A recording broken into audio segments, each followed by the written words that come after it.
Oh, the NES. Yeah, well, it's Super Nintendo. I don't have the small NES. Oh, the NES Classic. Yeah, All if right, I can so find it.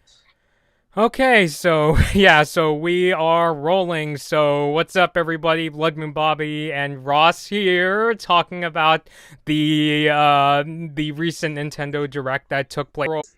Can't wait for that game.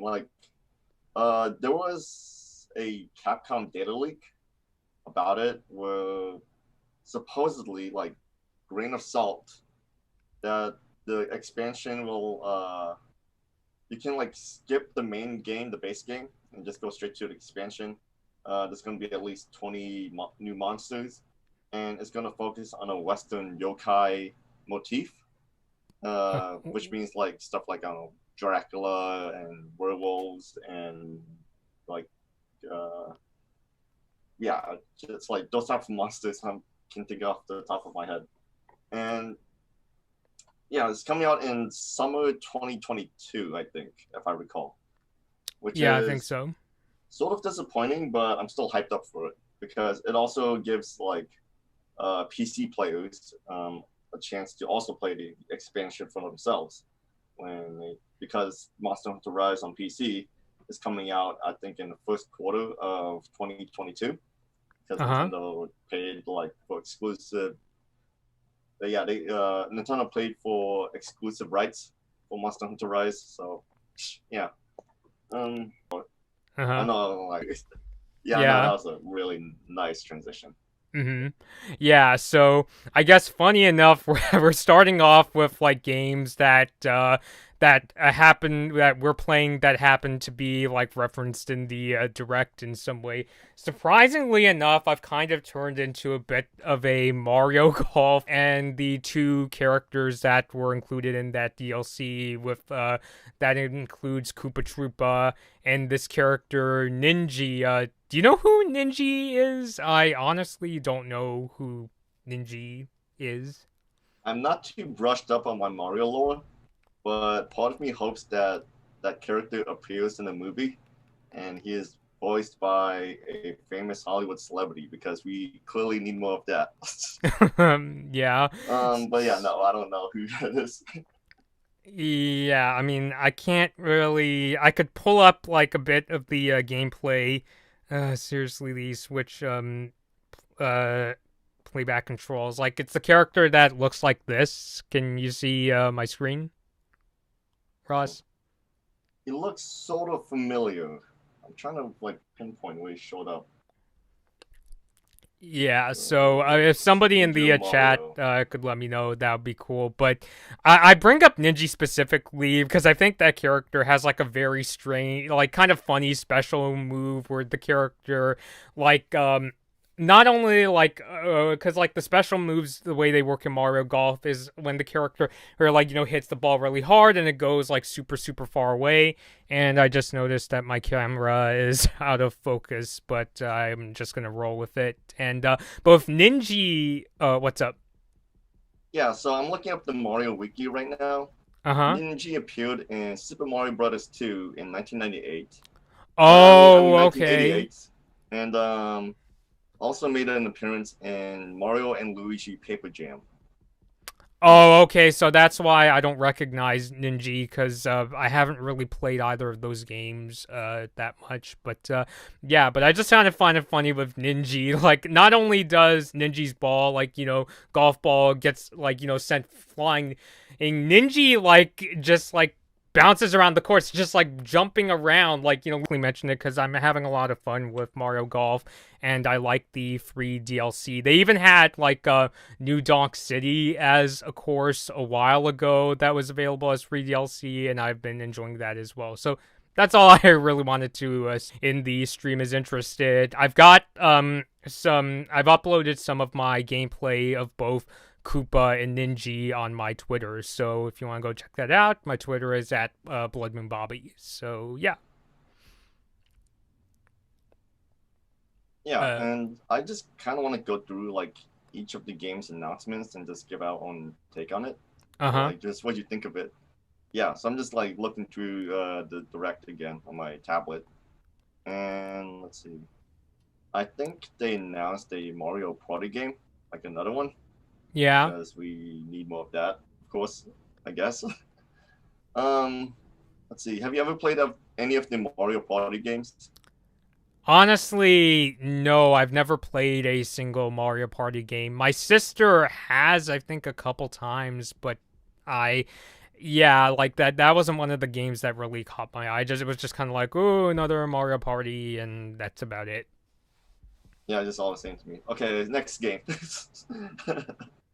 um, so yeah, like with the direct, I wasn't expecting a whole lot from it. Like, okay, a little part of me was expecting at least a Super Smash Brothers character announcement, and admittedly, I kind of tuned out, like mentally. I tuned out of the direct, so I missed like the part where they said that there'll be a dedicated Smash Brothers stream like in on October 5th. Yeah. So yeah, I found out on Twitter later. I'm like, oh, oh, they didn't announce that in the direct. What's wrong with them? And then I watched the direct again. And I was like, oh yeah, of course. Yeah. um, yeah, and let's see. Oh, a card game got announced behind I think the Nier series. Yeah, I might like I be remember wrong. seeing Yoko Taro like when your Automata was being like hyped up. Yeah, yeah, the creative director of a card game. Huh. Okay, I guess. Hmm. I mean, it's kind of weird, but okay. Yeah, maybe they just put his name on it just to like sell the game because it's a card game. Yeah, Well, I I don't know. don't know. Maybe because I Looks more like remember. I don't trust card games that much. Yeah, Yeah, I'm not into them too much myself. Like, I don't know. When I think Yoko Taro, I just remember there was this preview for Nier Automata, and there was this, like, really, like, hyped fan in the trailer who kept, like, saying, like, holy fuck, it's Yoko Taro, and that kind of stuff. I don't know. Maybe they're trying to get that person to buy that card game. Uh, yeah, I don't, that's, like, the first yeah, thing that comes to it's me when I like think really Yoko dedicated Taro. fans. But that, the hyped up fan and Nier Automata. And also just like weird stuff going on with or like something just super dark. Yeah. Uh, yeah, but I don't know. It's just kind of a weird direction for him to suddenly do, unless they put his name there just to sell the game. But yeah, like you said. Let's see what other game got announced after that. Disco Elysium, um, is coming to the Switch, and that first came out on PC on Steam, and it was critically acclaimed as like one of the best narrative games. With that sort of has like I think some sort of card game or D&D element to it. Which yeah, it's you should really play this game. Yeah, there's a reason like why it's coming everywhere now. Yeah, first came out on PC and it won I think an award at the Game Awards as for best narrative Uh huh. too. So I think that was like yeah 2 years ago. So it makes sense that it's finally coming to Switch. So yeah, I can't wait for this game. Okay. Okay, that's coming on October 12th.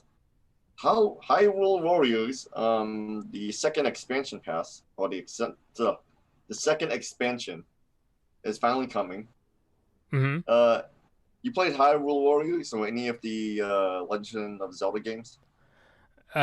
The only time I played Hyrule Warriors was I was walking through Target once and they had like a demo of the Wii U version, but uh yeah, I mean I mostly when it comes to Warriors games, I'm more of a Samurai Warriors. Well, it's made by the studio that's responsible for Dynasty Warriors, like one of the most popular sort of war beat 'em up type of games. I don't know how to accurately describe it. Hack and slash. And yeah, hack and slash. And yeah, this is the Hyrule Warriors: The Age of Calamity is the second game in the Hyrule Warriors series. The first one was like clearly silly fan service. The Uh-huh. second one is actually like how do I get into spoilers without going to spoilers? It's a prequel in a way, and that's all I have to say about it. Okay. Uh, but yeah, it mainly focuses on Breath of the Wild. So for the expansion pass, what they announced is a new story, like a new side story, I guess, happening within the story, I guess. And with Zelda, my sister is more of like the master of when it comes to like she's the one who's not only beaten Breath of the Wild but also played the DLC. Okay. Um, yeah. So the two old people, or yeah, the two young people, or man, I have not played the game in a while. I need to brush up on it. But yeah, the really young girl in Breath of the Wild, now she's going to be playable in the second expansion of Hyrule Warriors. I haven't bought the expansion yet because I really need to play the game again. I just kind of dropped out of it because I don't know, just didn't, you won't like my style. So yeah, that's coming out on October 22nd. The next announcement is a huge shock, or like a huge to me. It's a Final Fantasy racing game, which I did not know was a thing. And so someone pointing out that it was a remake of a PlayStation 1 game, I think. Of yeah, for like a Final Fantasy racing game. It's called, what was it called again? Choboko something something. Something But to that I effect. heard like some people, yeah, I heard that some people online they're like really hyped up for it, like especially those who played the original game. Like some just preferred it. Like of course Mario Kart is like will always be the behemoth of arcade racing games. Uh-huh. But between like say Crash Team Racing and Final Fantasy, some people prefer one or the other. And yeah, the game looks it looks okay. It's nice and cute. Mm-hmm. Though it's mainly just you mainly play as like the Final Fantasy creatures from like across the franchise instead of like Choboko Grand Prix. But yeah, instead of like playing as the Final Fantasy characters, Bobby. Again, again, not really, not too experienced with Final Fantasy. Oh, let's move on. All right, yeah. Okay. Let's see. Smash announcement. Smash announcement. Who cares? Uh, who do you hope is going to be announced in Smash? Like the final character. Yeah, when it comes to these Smash character announcements, I kind of just go into the complete, like, sort of, um, I guess you Like you could lower say, your like, expectations. I Something. like the way I always I kind of like I don't have like very serious expectations. I just kind of have had that mindset of, oh, wouldn't it be? It's more a case for me of like a wouldn't it be funny like kind of thing where it's like, you know, oh, Waluigi or Doomslayer. It's that kind of thing. So I'm not the best person to ask like who I really think. Somebody like one of my Twitter followers was like, oh, might be cool if Bendy got announced, but I'm not 100%. I don't know if I'd bet money on Bendy being in Smash. I mean, who do you expect, or Ross? Maybe another anime sword fighter. Like, Like kind of like like yeah, just Sephiroth. Like well, yeah, I know yeah, Sephiroth was someone who already fights announced, with a but yeah. sword and like sort of a niche, and also he's going to get like at least half as many likes and half as many dislikes on YouTube, and people Mm-hmm. are going to be mad that it's going to be the final fighter, and And yeah, there goes the yeah, internet, like basically. yeah, I'm just gonna expect like a lot of like confusion or anger. I'm not gonna expect like anything sort of positive coming out from the final announcement because I think maybe people have like they're gonna set a high expectation because it's the final character. It's supposed to be the best for last, or they're Yeah. saving the best for last. And yeah, I have no clue, or I don't have like any sort of set expectation or like any wish list of what character I want to see. So because I know like if I don't see it, I'm just gonna be disappointed. So I just go with the flow of like whatever Sakurai announces. I'm cool with it. Yeah, basically that's yeah, how I feel Yeah, too. yeah. Except for Sephiroth, he was a weird option. I understand why people like him a lot, but Final Fantasy VII again. Come on, you only had a Cloud. Eh. Okay. Anyways, the next game or next announcement is a huge surprise. It's like one of the I checked the Nintendo YouTube channel. It's one of the few like most viewed announcements like for the direct, and it's the Kirby in a post-apocalyptic city game, Uh-huh. which Y- is which is a huge surprise for me because like I've always wanted to have a Kirby game where it's like just a 3D platformer, no 2D side scroller, an actual 3D platformer, and Uh-huh. that is what I finally got.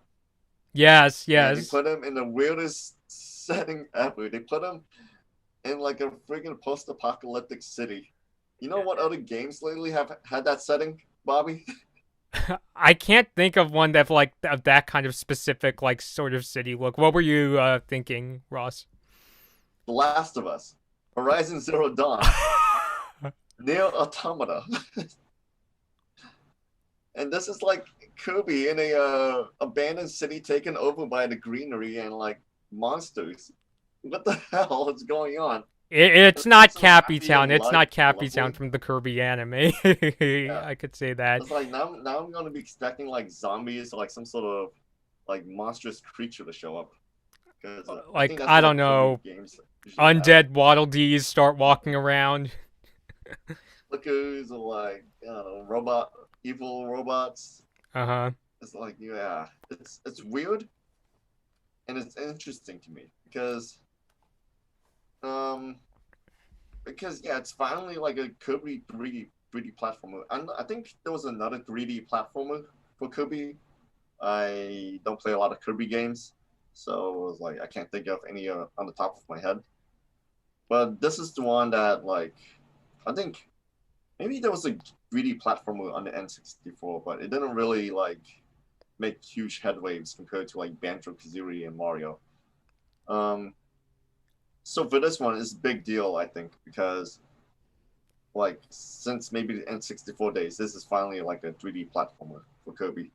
Yeah. So yeah, I mean, I can't the wait for it to the closest I could show up. think of as far as like a 3D like oh like I honestly the new Kirby game that was probably my favorite announcement of the direct. Not only because it was a big surprise, but also yeah, because I like the idea of like this Kirby game, this 3D Kirby platforming game where he's like running around in this like abandoned city. It literally looks like it's like it's in probably my favorite copy ability that I saw in the trailer was I like what they did with Needle Kirby, where he's like rolling around and he's got like all those enemies shish kebabbed on him, and of course they showed.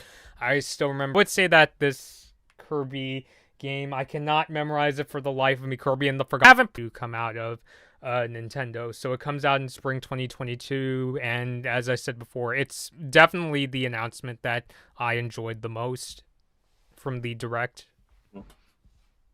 Yeah, I'm surprised that they announced it like I'm in almost near the middle of the direct. Even though it's like one of the most like largest surprises of the direct.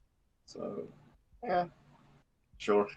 Yeah, I mean, Okay, what's next? Oh, yeah, what are you saying, Bobby? no, I was just saying, yeah, I get it, but at the same time, I guess it helps build up hype. Okay. Now on to the next announcement, which I'm sure a lot of Animal Crossing fans would really enjoy I because did. it has been a huge fan requested feature since I think launch or before launch. Yeah. And it's the Roost and Brewster finally coming to the museum in Animal Crossing New Horizons. And you're Yes. gonna have Yes. a live you're gonna have like a live stream and like de- more details about it in a dedicated live stream in October with the update finally coming in November, Uh which huh. is finally like I'm happy that they're finally putting out like something that isn't just like an event for Animal Crossing. There's something like permanent just for your island. Clothes don't count. The furniture doesn't count. Like just something like sort of gameplay addition something. Uh, the I do like diving into the water and whatnot. And yeah, and like I wish, like, because of COVID affecting everything, of course, like they can't just pump out like more gameplay features that fast. So yeah, Yeah, but no. finally, Bruce is coming out, and hopefully this means like it's like a second year for just more permanent updates and just quality of life additions and like just more content for the game.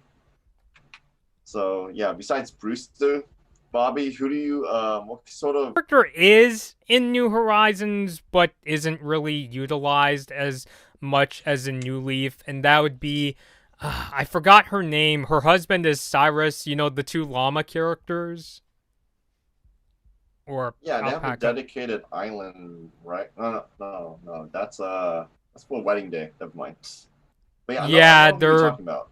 Yeah, they're basically like used as wedding pictures, and I want to preface this by saying I'm not like I don't want to say that I'm like somebody who's just like, oh, just make New Horizons like New Leaf. What I'm basically just saying is that I think it would be cool if a couple characters from Animal Crossing's past came back, and the reason I wanted to see those two characters and Restore Retail come back, frankly, just because I like their prices a lot better than like Tom Nook's store in New Leaf. So that's like the that because I don't want it to be a case where they'll just slash and burn like New Leaf, but those are like the two other characters that I would like to see come back.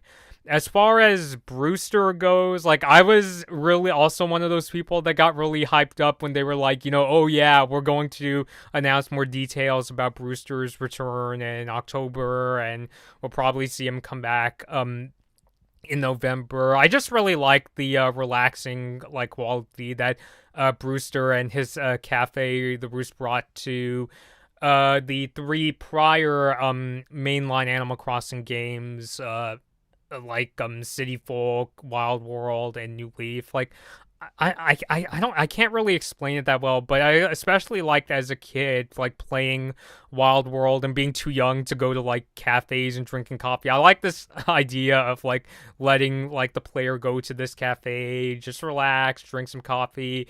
And in like the older games, the cafe would be where KK Slider would perform, especially in Wild World for the DS. So I just kind of like the sort of relaxing idea of like letting the character go, drink some coffee. And I don't know if they'll do this in New Horizons, but something that I thought was cool in New Leaf was there's actually this game where you work behind the table, behind the desk, serving coffee to all the Animal Crossing villagers, and you have to like guess, okay, what kind of beans do they want, and how sweet do they like it, and stuff like that. I mean, have you played that coffee game in New Leaf, Ross? I'm an Animal Crossing newbie, so I would have like I was thinking about asking you what makes the Roost so special for fans, Yeah. and you pretty much answered my question. But yeah, I Yeah. can't wait to because I like drinking coffee right now. I Mm-hmm. have like a Panera Bread subscription for free for like coffee since like the past year, Yeah. and yeah, it's just like just adding another sort of casual atmosphere to a game like known for its casualness. Mm-hmm. Yeah, it's a welcome addition, I'd say. And I hope to see what else. Yeah, because there Though I are. do wish like yeah. I Yeah. I heard from people like I asked other people what makes it so special. They said that it also you can also talk to like villagers from not just from who live on your island, but from I think other islands as well, or like Yeah, other yeah, I remember places. that. And they also have like specific characters you would what are those two raccoon kids' names? Timmy and Uh, Tommy. yeah. Them in the cafe, even though they can't drink coffee. Uh, yeah, or even like Mabel and Abel, right? Yeah, the Able Yeah, sisters. yeah, Yeah. yeah, yeah. So I can't wait to see like maybe just like also interacting with them outside of their usual like spots. So yeah, I can't wait for Brewster to come and Yeah. then eventually get bored of the game in about a week. But anyways, yeah. Let's see. What's the next announcement they made? It's like 2 additional courses that Yeah, so I are mean, they I like them difficult so or far. is it just They're like Yeah, like they're very like big and expansive. I noticed the one with the snow is kind of tricky because there's a lot of those like kind of I mean, I'm I have no idea what's with this like weird love for cloud-based games like Control and I think Resident Evil 7 are on the Nintendo Switch, though more so as like just cloud games. Because the problem with cloud-based games, like what a lot of people had issues with Stadia, is that you don't really own the game. Even if you paid like $60 for it, you don't really own it because the servers, like you're pretty much just like playing a stream of the game. And of course, like one day, 10, 20 years in the future, maybe even 5 years, they're gonna like take the game offline. And that $60 you spent, whoop, gone. yeah. Yeah, I don't trust cloud-based games at all. And it is nice that they're releasing Dying Light 2 on Switch, but yeah, no, no, thank you, I'm good. Yeah, Oh, I mean, I haven't played the cloud-based games much, but I what I'll say is that at least with like the reason like I like PlayStation Now is because at least with that, at least the membership I use isn't the price of a full game. It's just basically, I mean, I don't remember how much my plan is, but I like this idea of like paying this like bit of money, and then it's like, oh, so now I could play Doom and the Metal Gear Solid HD collection. But if it's full price, yeah.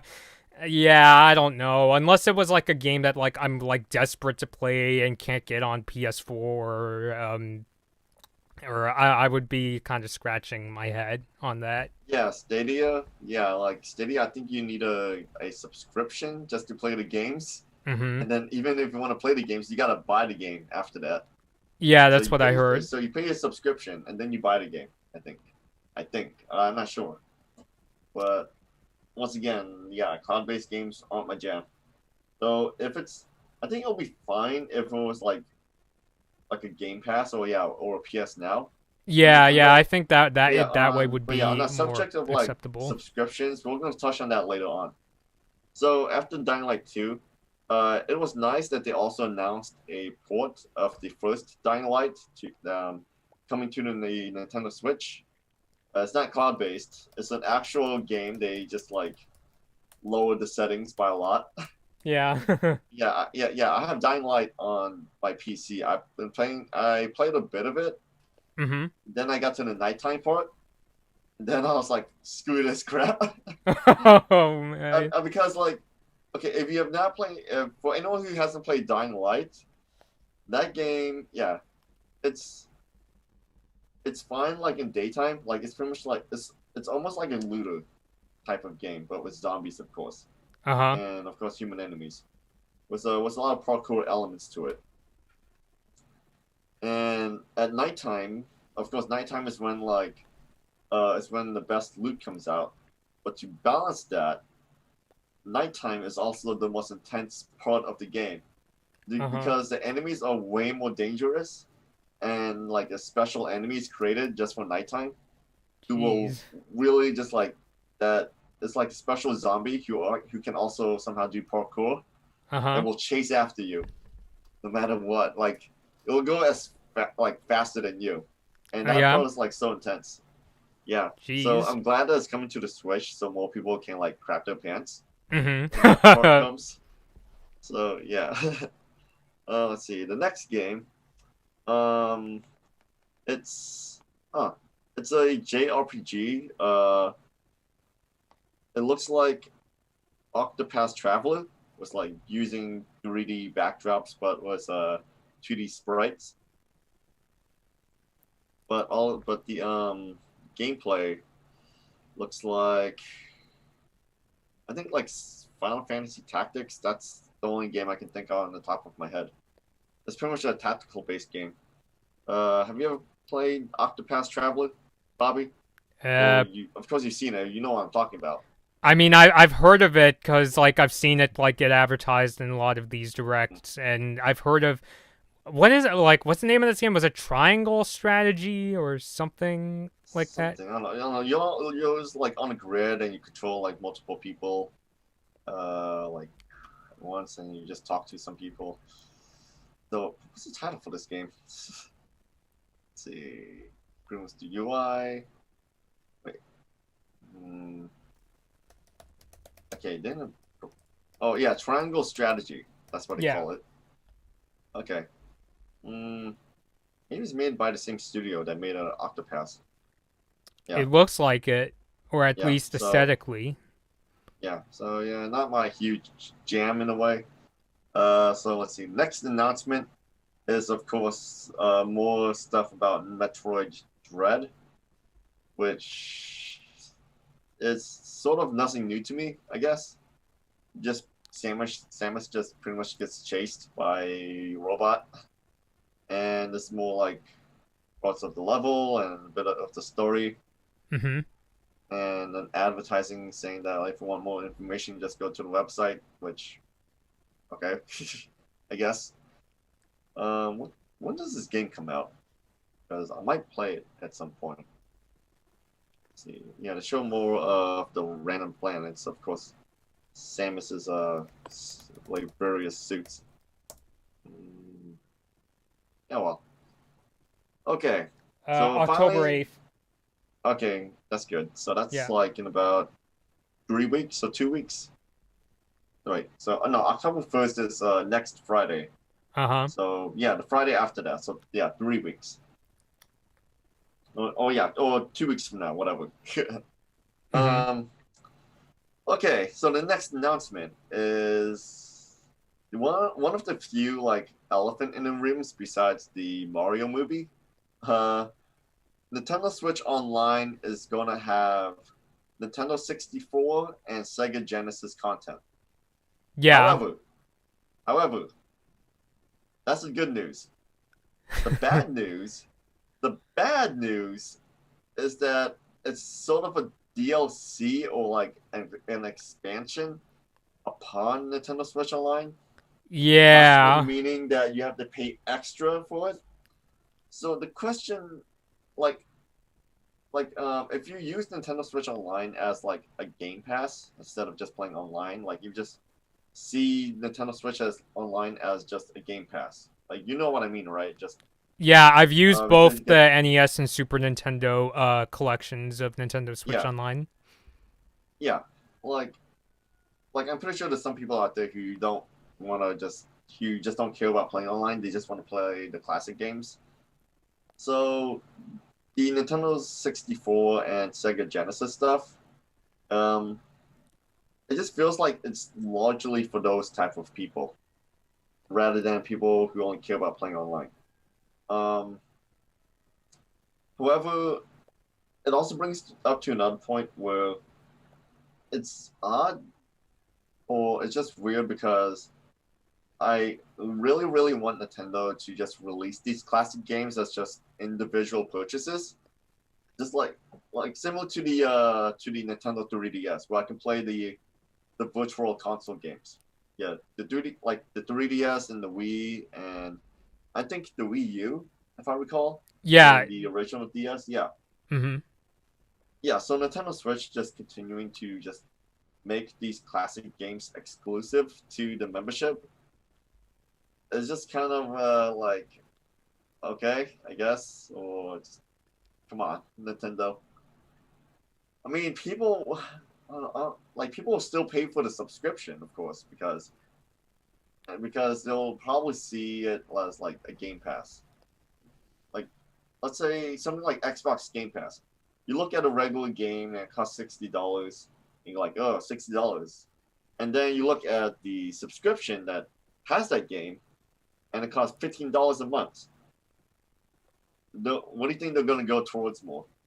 The subscription or like the full price game? So with Nintendo Switch Online, like I really wish they would have like just each individual game just available to purchase. Hmm. Well, yeah, what you gonna do? And Yeah. yeah, for the N64 and like Sega Genesis, like since it's gonna be like a sort of expansion, I do wonder if it's going to be like just a one-time payment, or is it going to be like you have to pay extra per month or per year just to play those N64 Sega Genesis games. And even then, the library is still sort of small. Like, of course, Nintendo's going to bring out more games to it, but when is that point even going to come? Like, are they going to raise the price, or are they going to keep the price like just the same flat rate? Who knows? But Yeah. yeah, like I'm happy that Nintendo 64 and Sega Genesis games are finally coming. Mm-hmm. Though I can't help but feel disappointed by how it's introduced. Bobby, Yeah. anything you want to add? I mean, yeah, I mean, I feel like the pricing, it's a real big gray area. I will say I do like the lineup that they're Yeah, promising, both the games that are coming that they say that are going to be there at launch, like they said Super Mario 64, Ocarina of Time. My personal favorite N64 game is in that launch lineup, Sin and Punishment. Maybe kind of a short game, but it's a lot of fun and kind of tricky. So, yeah, yeah, so I was happy to see that. And also the Sega Genesis games. I noticed that there were some omissions that I'm kind of like, what the heck? But I guess they're saving it to, like, so that the service remains fresh down the road. Like, I was kind of surprised that there was no Sonic the Hedgehog 1. The second game is in the Genesis's like launch lineup for the service, but there's no Sonic 1, which I find strange. And I didn't see any announcement for Super Smash Bros. 64, which is my personal favorite N64 game that got an international release. So I think for me, the two parts where I'm like, is the a couple games that I felt that, if they're not going to be part of launch, I hope they come. Which I know that's kind of the joke with Nintendo Switch Online, is that they take forever to announce like the real must-have games. Like there's still no Earthbound or Earthbound Beginnings on Nintendo Switch Online, which I find that to be really absurd, since those two games were released on the 3DS and Wii U's eShop.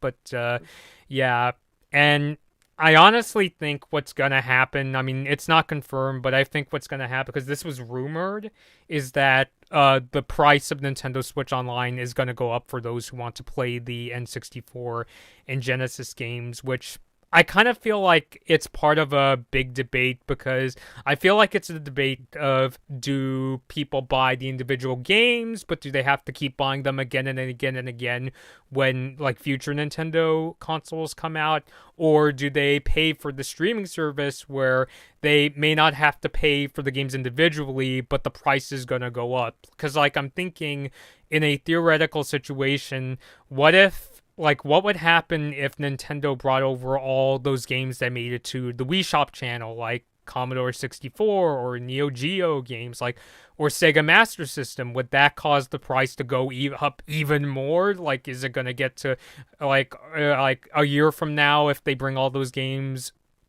is the price gonna go up to like $50 a year, or like something like what I would see on like PlayStation Plus? So that's the part where I'm just like, oh man. So I feel like in a perfect world, what Nintendo should do is just let people, like, if let's say they bought the game on like the Wii U's eShop, they could just transfer it over to the Switch and like pay like either a very small amount or like no charge at all. It actually sounds like a really cool idea. Like if I could just transfer over Smash Brothers 64 and NES Pinball to my Switch, maybe pay a little bit, like just to keep it like kind of realistic. But yeah, so that's the part of the debate where it's just like, oh boy, what are they gonna do if they announce even more games? Like what if they bring like Neo Geo or Sega Master System, or even like original Wii games to the service? Are they just gonna yeah, raise the subscription price even more?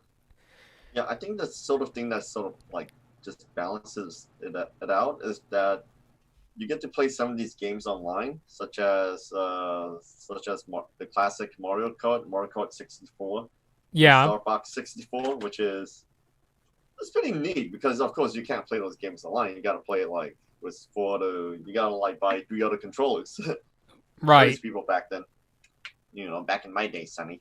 But yeah, yeah, it's pretty interesting. Though, with Sega Genesis, it's kind of funny with Sega Genesis games because I think you can I think it's on Steam. You can buy these games on Steam like right now if you really really want to play these classics instead of Uh-huh. just like paying like extra for a subscription. Let's see what Sega Genesis games do they have? Fighting game. Um, let's see. So for the Nintendo 64, I'm like just pretty. I'm sort of surprised they haven't like put out a Nintendo 64 Classic yet, because like the NES and SNES classics sold they sold a lot of like copies, so like it just so people were just like scalping it on eBay for like 3 times the price. Yeah, if not more. Yeah. And then Sega Genesis Classic came out, and then everyone hated that. And then PS1 Classic came out, and no one liked that. So I guess it died out.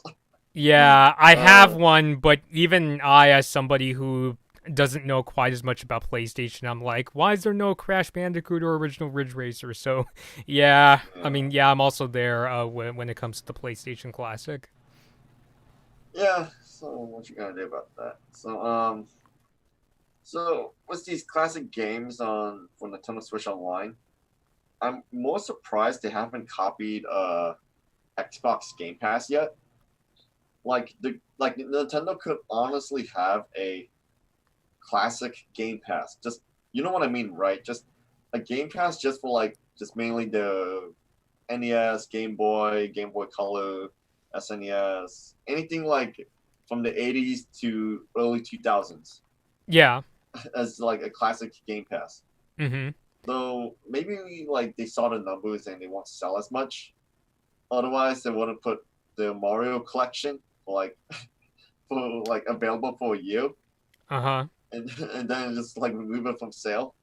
Uh, so yeah, I guess it's sort of a good thing to put it through like Nintendo Switch Online, because maybe they just see the classic games as like a tiny bonus to mitigate um them like just putting to just like forcing people to like play online games to like pay the membership, much like Xbox Live Gold and PlayStation Plus.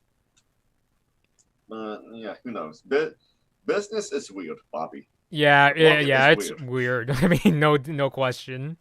Yeah, I just wish these games were just available to purchase individually and maybe as like a physical copy, just to make these games last a bit longer. Because I'm all down for this, what's it called? Was like expanding a game's lifespan. Mm-hmm. Like was it like people talking about, or people are always requesting for Scott Pilgrim versus the World getting a physical like release, and Uh-huh. it finally did after like maybe a decade.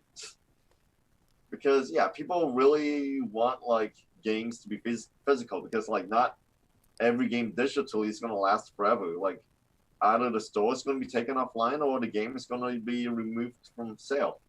Much like what happened with like Telltale Games, where they had to remove all of the games from like digital storefronts when the studio shut down, or like a store, like a digital store like Nintendo's DS shop, that's gone. Yeah. PlayStation's, I think, PS3 shop, I think that's gone, or that was like gonna be gone, and It then was they sort of actually retracted it. it was actually the PSP store that's gone, but Oh the yeah, yeah, PS3 and Vita store are still open. yeah. I thought I heard something about like the PS3 and Vita store were like gonna be shut down until they retracted it, because a lot of Yeah, people yeah, got that's mad what happened. because the Vita and PS3 store were the only way to like buy these classic games and play them. So was Nintendo Switch Online. Of course, that's not going to last forever once the next Nintendo console is going to come out. Heck, they might even go for another membership, or they might like change it up a bit. Just like maybe change the subscription, like separate it out. Who knows? But yeah, like just playing these classic games again, which I feel more people need to like try out. Just make it like available just to purchase individually. Just just pump it out like Bethesda pumps out Skyrim everywhere. Just do that for your games, Nintendo. Mario, that Mario collection was like Super Mario 64, Galaxy, and Sunshine. They don't count because you will only put them up like for about I think a year, If and then you that. killed Mario at the end. So yeah, that's disappointing. Well, that's all I had to say about that subject. Yeah. Um, yeah, so it's coming in late October. Uh, and the membership or the Nintendo 64 games are Super Mario 64, Mario Kart 64, Star Fox, Yoshi's Story, Dr. Mario, Mario Tennis, Winback, which I never heard of, and of course Ocarina of Time, and some other game. I can't really make out the title of it. And I think it's also going to have Paper Mario and Banjo Kazooie, which Banjo Kazooie being as part of that membership plan is a huge surprise because Microsoft now owns Rare, Uh-huh.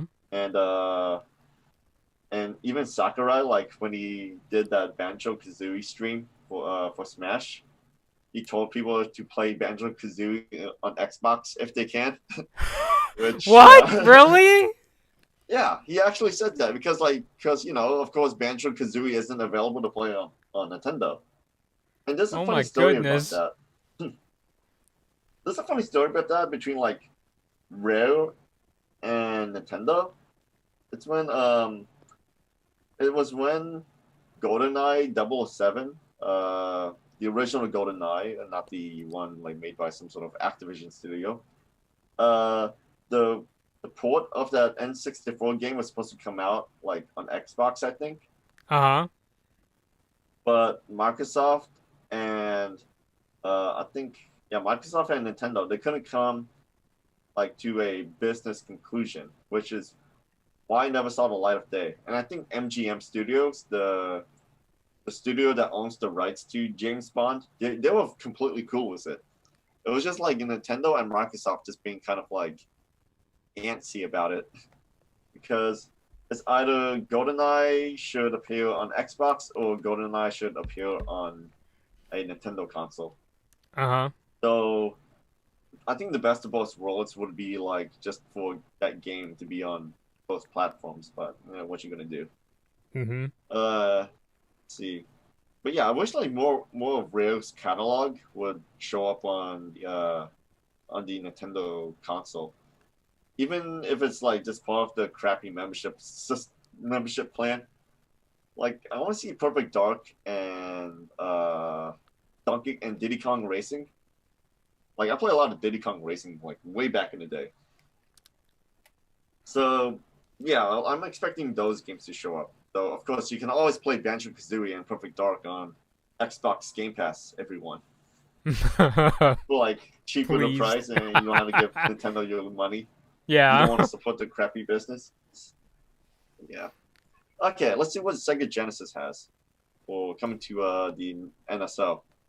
Castlevania, Contra, of course, Dr. Robotnik's Mean Bean Machine, Echo the Dolphin, Golden Axe, Gunstar Heroes, Musha, Fantasy Star 4, Rise Star, Strike Force, Shinobi 3, Sonic the Hedgehog 2, not 1 or 3 for some reason, Yeah. Streets of Rage 2, and Strider.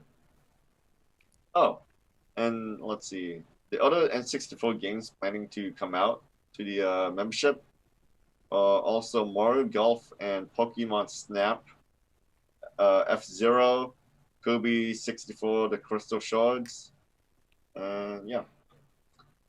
So it seems like it doesn't help that they announced like future games coming to the membership because why pay for it when that thing launches? When I could just wait until those games become available, then I feel Yeah, like I would yeah, get I more could bang see out of my that. buck.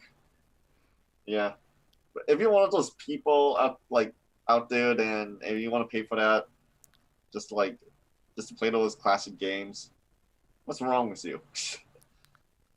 Okay. And they also announced like the a re-release of the classic controllers, the N64 and Sega Genesis controllers, which yeah, it looks cool, but not $50 cool. Yeah, no, Yeah. I don't even touch those controllers. I'm just like, Yeah, just play on Switch. I have the Nintendo 64 controller, and like I thought it was the greatest thing back then when I was in kindergarten. Uh-huh. But when I played it now, when I held the controller now, I thought it was like the absolutely really worst design of a controller I ever held. Because yeah, oh my yeah, I don't know. I Yeah, like it's the one of the N64 weirder controller. Nintendo controllers, in my opinion. Maybe I might get it just because it's like maybe just to keep as an antique Uh-huh. later on. Yeah, as well as a collection. I don't know. Okay, $50 each, and you must have a membership to play it. All right, what other games are coming? Let's see. Shadowrun Trilogy. I sort of backed the Kickstarter back then. Haven't played it though. uh, Castlevania Advanced Collection from Konami, which makes sense because of the Netflix show. So more people have Castlevania on their minds. Have you Yeah, I watched the see. Netflix show Um, I haven't of Castlevania? been No. checking out Netflix too much lately. Okay. Let's see what else they announced. This is Night Game. Not Fillmore. Looks interesting, but not my jam. uh, oh, Deltarune, Chapter 1 and 2 coming to Nintendo Switch. Yeah, my You ever played sister Undertale? was like all excited when we were watching the direct, and she was like, "Oh my God, Deltarune on Switch!" Hmm. Yeah, my sister's the one who's been like filling me in on like the world of Undertale, and all my Twitter followers are like, oh, like whenever I post like post that includes Nest people or like oh, it's what's his face from Undertale that people keep comparing Sans. People are saying, "Oh, that's Sans." Hmm. Yeah, I'm not big into Undertale or Deltarune, so I'm not like with that sort of crowd. Though it is nice that, I mean, it was an inevitability that Deltarune would come to the Switch. Yeah. Just not that early. Chapter 2, like you released the maybe is Chapter 2 free play or something I like it does don't Toby know. Fox? Okay, maybe when the phone releases out, then he'll like make the game payable or something. I don't know. Let's see, Namco Game Collection, which of course you can buy and keep forever, is available yesterday. And after that, after all of those announcements, Shigeru Miyamoto shows up to make the boldest announcement ever. And then he Yes. leaves. Bobby, do you want to talk about this? Yeah, so oh my yeah, one of probably the most unexpected announcements to come in the direct. So, yeah, Miyamoto announced the English speaking cast of Illuminations Mario movie, which oh my goodness, I have not talked about that movie in any of my videos, and like it's been on my mind a lot. And yeah, so Miyamoto announced the cast, and who's gonna be playing Mario? It's not Charles Martinet, it's Chris Pratt of Jurassic World, Lego Movie, and Guardians of the Galaxy fame. But yeah, they basically got like I was actually surprised like to see the cast. It's like a lot of these like really like famous Hollywood like actors like Anya Taylor-Joy as Peach. I got kind of worried when they announced Keegan Michael Key as Toad, where I'm just like, oh my god, because like I've seen like Keegan Michael Key and Ian like Peele. Key and Peele and like even his role in Toy Story 4. It's just like, is he just gonna go bananas as like Toad and just going all crazy? Because I know Toad can be sound funny, but it's It's not just like, just that, Bobby, but there are like multiple Toads in the Mario canon. So imagine like all of them with Keegan Michael Key's voice.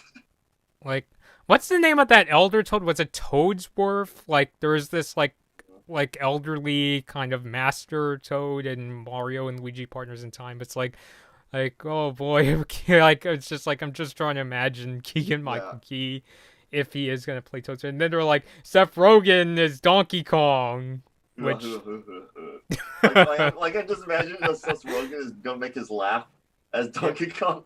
yeah, That's just gonna like be the weirdest thing ever. like Like or something. I can, oh, that like was a terrible impression, but I know the laugh. Like yeah, someone brought up this point online about the casting. Like if someone said that if the casting announcement was leaked before the direct, everyone would think it would be fake.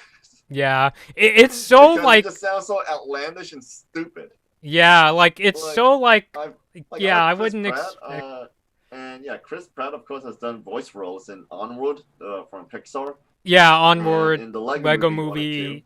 Yeah, where he played Emmett. and yeah, but him as Mario, like I think I think he sort of plays the same character in a way. Like you know what I mean, right? He sort of plays the I same yeah, I get stormy, that in that like he sort tends of to play cocky character. these like very goofy comedic characters. Like I think of Emmett or Star Lord or Yeah, and yeah, his character from Onward. realistically, Charles Martinet, like him saying "It's me, Mario" for like 90 minutes up or 2 hours is not gonna be it's gonna be unwatchable for a movie.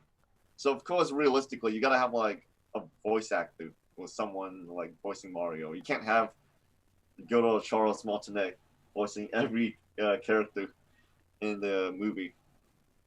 So it was nice that he just put him in a cameo position, just to like say, just to like honor him a bit for his talents. Yeah.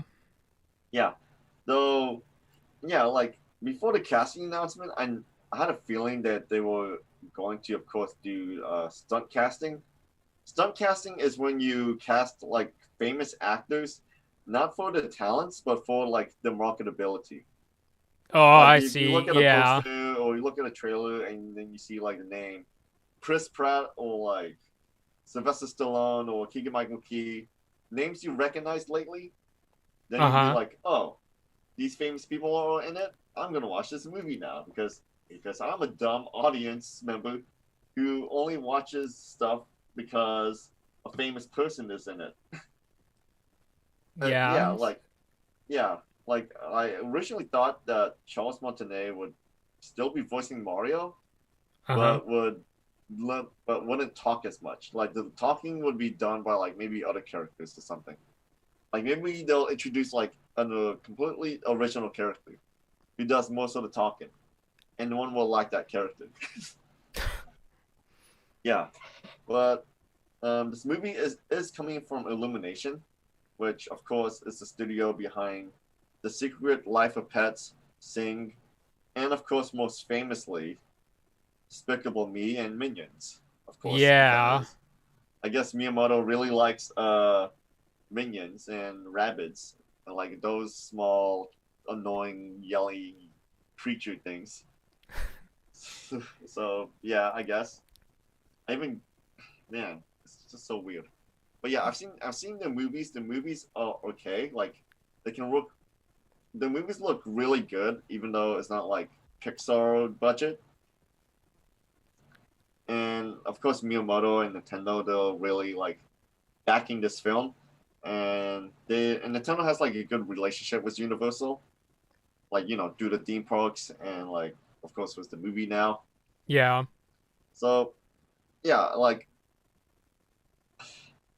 okay, one part of me knows like the movie will like one part of me hopes that the movie will end up like crap.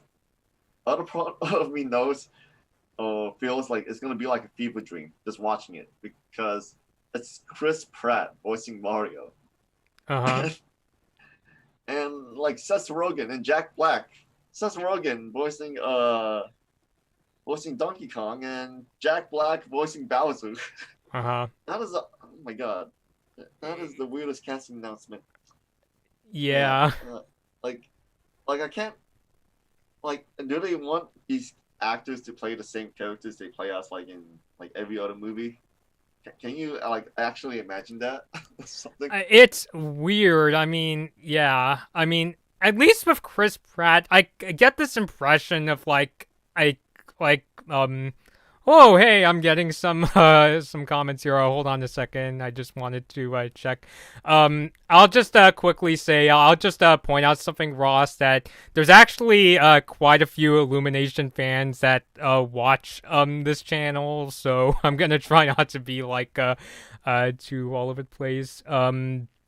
But yeah, but like at least Chris Pratt at like I at least like am kind of interested in seeing him at least like try to voice Mario. But when I heard like Jack Black as Bowser and Seth Rogen as Donkey Kong, I'm just like I think for me I just hope that they're not like too it's not too obvious like when they come up like something that I hope it's not a case where it's like even though it's probably going to be in this direction where it's like the Sonic the Hedgehog movie, which even though I liked, I was still not crazy about the casting of Jim Carrey as Eggman. Not that I mean he seems like he was really trying, but it's just I didn't really see I just saw Jim Carrey doing like his usual like crazy like kind of antics with the facial expressions. So I'm kind of in that zone of I'll give this a chance, but there's a lot of like red flags with this movie where I'm just like please don't suck, please don't suck. Like I hope it's at least like on the level as something like the Detective Pikachu movie or the Sonic the Hedgehog movie where it's like, hey, that was actually at least to me, I was like, hey, that was actually kind of decent. Like I was at least glad like I saw the movies. It wasn't like that Mulan remake from Disney where I'm just like, what is this? Like that kind of like a trash. So I don't know, like, What, and what even if they just change like the future games, like like the Mario games from here on out? They're gonna like give it proper voice acting. They're gonna get like a guy who sounds like Chris Pratt. They're gonna get a guy who sounds like Charlie Day. They're gonna get a guy who sounds like Jack Black to like voice these characters in the games. Well, would you be okay with that, Bobby? I mean, when it comes to the games, like I still want like Charles Martinet to like still play like Mario, Luigi, and the baby counterparts of those characters. So like Yeah, that's like the but one role where it's like realistically, in the games where it's just no compromise. I still is think he should play like that. That's easily one of the most iconic voice roles to come out of Nintendo. Even if like the Mario games, when it comes to the voice, is not the most dialogue intensive, like it's still the kind of voice where like I could see where even my parents who they may not know who Charles Martinet is, but like they know his voice, like they know that iconic "It's a me, Mario." You know, Caesar says, now imagine Sonic and Mario from the movies interact with each other. Which means, what if there is a Super Smash Brothers movie? Like what if Nintendo, uh, like the Mario movie is a huge success, so yeah. it leads into like a Nintendo shared universe, like Marvel. Which They honestly, on paper, I think that'd be cool. like It's after just Mario, they focus on Metroid and then F Zero and then the Legend of Zelda and maybe I don't know Wario, I guess, like what a and Donkey WarioWare Kong. movie. Yeah, or something like that. Or like, and then after that, they follow up with Rabbids. Do you have like Mario and Rabbids They movie? make a movie with And then it Mario and just culminates Rabbids. into Super Smash Brothers. I mean, yeah, okay, I guess. I mean, it'll be cool, I think. Yeah, there's just Um, a lot riding with this movie because I know, like yeah, in the past, Nintendo has said that, like, oh, we're interested in trying out, like, like they basically said, oh, we're not just interested in like a Mario movie, we're open to other ideas, which I'm yeah. sure a lot of that is gonna depend on like the success of the Super Mario movie. What's up? I have to say though, like, Nintendo like backing this movie does not equate into it going to be a good product in the end. Like Blizzard backed the Warcraft movie. Sony and Insomniac Games backed that Ratchet and Clank movie. Uh huh. What other video game movie came out recently? Oh yeah, Need for Speed. That doesn't really count. let's see. The Sonic movie was sort of well. The Sonic movie wasn't really backed by Sega because we all know what happened to like when they first showed Sonic, like the Sonic design. Like it was clear that Sega had no input on that. Yeah, it was mostly like the So director who was like saying, "Ah, we'll fix him up. We'll fix him up." yeah, Monster Hunter movie wasn't really backed by Capcom in a way. Um, let's see. So yeah, was the Mario movie actually? Yeah, was Detective Pikachu backed by Pokemon Company? I wonder. I think it was because I remember seeing their logo. Yeah, Um, but there wasn't that much like plot. Was the original Detective Pikachu game, and even then the plot on that game kind of sucks in compared to the movie, uh-huh. which is a huge take, I might say. Um, Caesar says, "I hope that production and reception of the Mario movie is going to be great this time." Um, yeah, I hope so too. I Yeah. read up I on mean, the production. From what I heard, it's being written by someone who wrote the Lego Movie too. yeah. I think the directors of all who also worked on the Lego Movie too. I It's not done by mostly Phil Lord and Chris Miller. It's like other directors, animation directors. Yeah, What it's you gonna the say, teen. Bobby? Yeah, they're most famous for Teen Titans Go. Aaron Oh yeah, Horvath yeah. and Michael Gellin. Oh my God. Oh, I mean, it's like those are 2D movies though. It's like, come on, Teen Titans Go to the movies, or just yeah. Teen Titans Go the TV show. That's weird. That But show I sort of kind of helped launch my YouTube channel in a way. yeah, like Illumination movies. I sort of trust them in option movies. You just feel entertained throughout. Yeah. So yeah, I sort of trust them a bit. And with the Mario movie, I just hope it's good. And it's a good thing they pawned it up with Illumination and not some random ass uh animation studio like what Ratchet and Clank has done. Yeah. So What I will say is that I guess in terms of like I guess you call the Illuminations guy. I hope like the Mario movie is at least on at least on par with something like even like something like I dare say it like Illuminations Grinch movie or even Sing, which even though yeah like in terms of story they're kind of flawed. At least I like at least with those two movies. I mean I don't know if a Mario movie is going to be like heartwarming and emotional, but I like that. I like a lot of the intent and a lot of the more emotional scenes that came out of those films. So what I'm getting at is it's not that I'm expecting a Mario movie to be something like that. It's more a thing where I at least hope it's something like this isn't an Illumination movie, but I hope it's on par with something like at least like a sequel to The Croods, where it's basically yeah, it's fast paced, but it's still fun and entertaining. So for me, that's yeah, kind of where I'm like, because I don't want to set my expectations to like Pixar levels, because I know if I do that, I'm gonna watch this movie and just be really disappointed, and I think that would be to be fair to this movie, I think that would be really unfair to do that myself. So I'm just kind of explaining what are my own kind of expectations yeah, rather than just saying, oh, Illuminations, because I know there's people out there who really despise like Illumination and just see them as like the money making studio. And even though I'm not like I'm not, I wouldn't say I hate Despicable Me. It's more of a thing where I'm just kind of indifferent. I just kind of hope that it leans more toward like the more entertaining side of Illumination rather than just recycling like their usual like jokes, like because like could you imagine if like the Goombas like acted like the Minions? Because like I feel like that's one weird thought I have. It's like imagine if the Goombas and Koopas like I'm they gonna leave the tried freaking movie theater and the Goombas just make like hey, they and they do also like talking silly like slapstick comedy, and I'm like I'm just gonna leave the theater by then, and I'm yeah. just gonna like Yeah, and Kyle yeah says no not cinematic, maybe more popcorn movie. And honestly, if that's where it is, I'm personally fine. I just hope it's not going to be like annoying or weird. Or I know something some people don't like about the Teen Titans Go cartoon is they sometimes like poke fun at their critics, like that expect it to be like mature and things like that.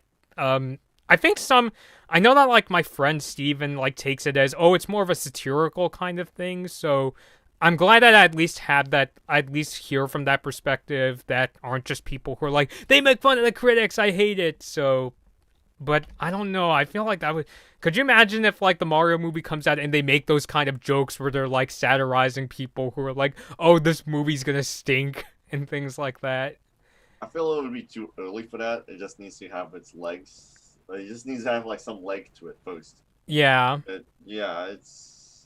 I think the plot, like, you want to speculate about the plot because of course, obviously they're gonna focus on Bowser kidnapping Peach, in a way. Yeah.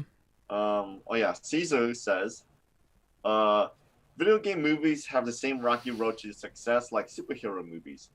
If at least it's fun and general public and fans enjoy it, then it's a win-win. And of course, the movie like is intended not to be like a cinematic experience like Dunkirk or like any Christopher Nolan movie. It's more like a popcorn movie. You just get entertained by it. Yeah. So yeah, like I'm just hoping that it'll at least the movie will at least be good to watch, and at least I'll be entertained and not like confused, because there are some popcorn movies out there, but some of those popcorn movies are shit. So Yeah. yeah. So Yeah. was the Mario movie. Let's see. Yeah, obviously I'm expecting Mario saving the princess. So in between that, like, I wonder if he's gonna go on like on a grand adventure or something. I know Illumination likes to like limit the budget in a way, Mm-hmm. especially after like I've seen Secret Life of Pets and Sing, where it feels like the budget was sort of limited since they reused like a lot of the same environments. Um, Caesar disagrees with you, Bobby. He says self-aware humor. I Oh, think it's not great for Mario. oh no no no! Yeah, I'm not saying I want that kind of humor in this movie. I'm just saying that like since it's being directed by people who worked on Teen Titans Go, I'm just saying that they've made those kind of jokes on Teen Titans Go. I'm not saying I want those kind of jokes in the Mario movie. I'm just yeah, saying, oh please don't, like I hope they don't go there because I think that's gonna piss a lot of people off. yeah. I feel like that self-aware jokes would be fit for maybe Sonic. I think Sonic is sort of like sometimes self-aware in his Yeah. cartoons. Uh, Yeah, especially Sonic Boom and his classic like 2D shows. yeah. Um, yeah, but with Mario, he's more of a what's the humor? I mean, they could use some of the humor from Mario and Rabbids. Like, there wasn't that much humor in like the other Mario games in a way. Mario and Rabbids was like outright comedy, especially with the dialogue and like some of the slapstick they did. Uh Have you huh. played that game, Bobby? Mario and Actually, Rabbids Kingdom Battle. no, but like I've seen like a lot of the previews for it. Yeah, I like someone said that they're now expecting like to see selfies in a Mario movie because of course it's gonna be like a modern like a cartoon made for kids, of course. So there's gonna be like some familiar elements or familiar modern elements that kids might be familiar with. So that's what I saw someone said online. Just selfies and whatnot, and I'm like, Mario and uh Rabbids did that first. They had a rabbit Peach who did selfies, and then Luigi was trying to like get in the selfie or something, trying to look at a selfie picture. But yeah, yeah, I mean for me it's like I think another kind of movie where I hope this Mario movie doesn't go into. I hope it's not like, have you seen those new movies based on like the Hanna-Barbera cartoons like Scoob and Tom and Jerry? I really hated Scoob. I hated this. I hate everything about it. I know it's a movie made for kids, Mhm. but good lord, I hate that movie so much. It's not even a Scooby Doo movie. It was more like Scooby Doo and the Blue Falcon movie. Yeah, well, It's Tom just and so Jerry weird. is even worse if you could believe that. Yeah. I had the option to watch that on the plane back from Hawaii, and I did not want to watch it at all. Good. Like it just looks so lazy and crappy. Yeah, so yeah, what I was getting at is like I just, like I don't want this movie to have those kind of really on the nose modern references where it's like they mention TikTok or Netflix passwords. It's like it's just if they do that I'm just like I'm done. But To Illuminations' credit, they don't seem to do a lot of those kind of like self-aware jokes that I mentioned earlier. It's more about like the kind of like sort of mindless, like kind of mindless but still kind of innocent fun where it doesn't Almost like it slapstick in it's a not way. too offensive. Yeah. Minions was slapstick. Secret Life of Pets has some slapstick elements to it. Sing was mostly slice of life. Uh-huh. I don't know if there was any humor in Sing, but it definitely felt like a slice of life movie. So yeah, it was Mario. I think Mario is could be fit for slapstick. I'm not sure. But for the humor part, uh, well, I mean they casted comedians in it, and Chris Pratt and Charlie Day and Jack Black and Keegan Michael Key. They're known for like comedy, so Yeah. maybe there's gonna be like dialogue based comedy, which I could see like okay. slapstick like working in like a Mario movie if I'm being honest.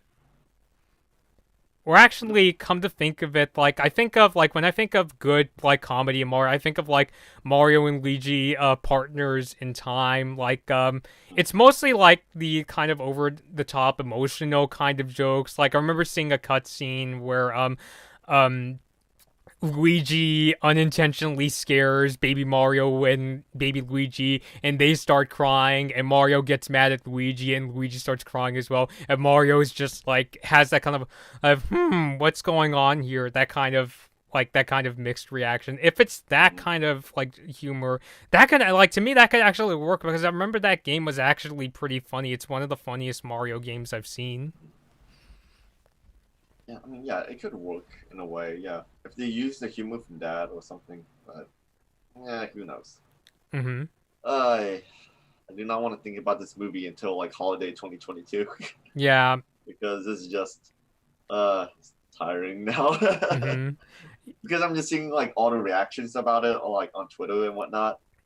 This Donkey Kong account, or like Donkey Kong gimmick account, Uh-huh. it shows a picture of like Seth Rogen voicing like the announcement of like Seth Rogen voicing Donkey Kong, Uh-huh. and the Twitter account said, and excuse my French, what the F? This is obviously not F.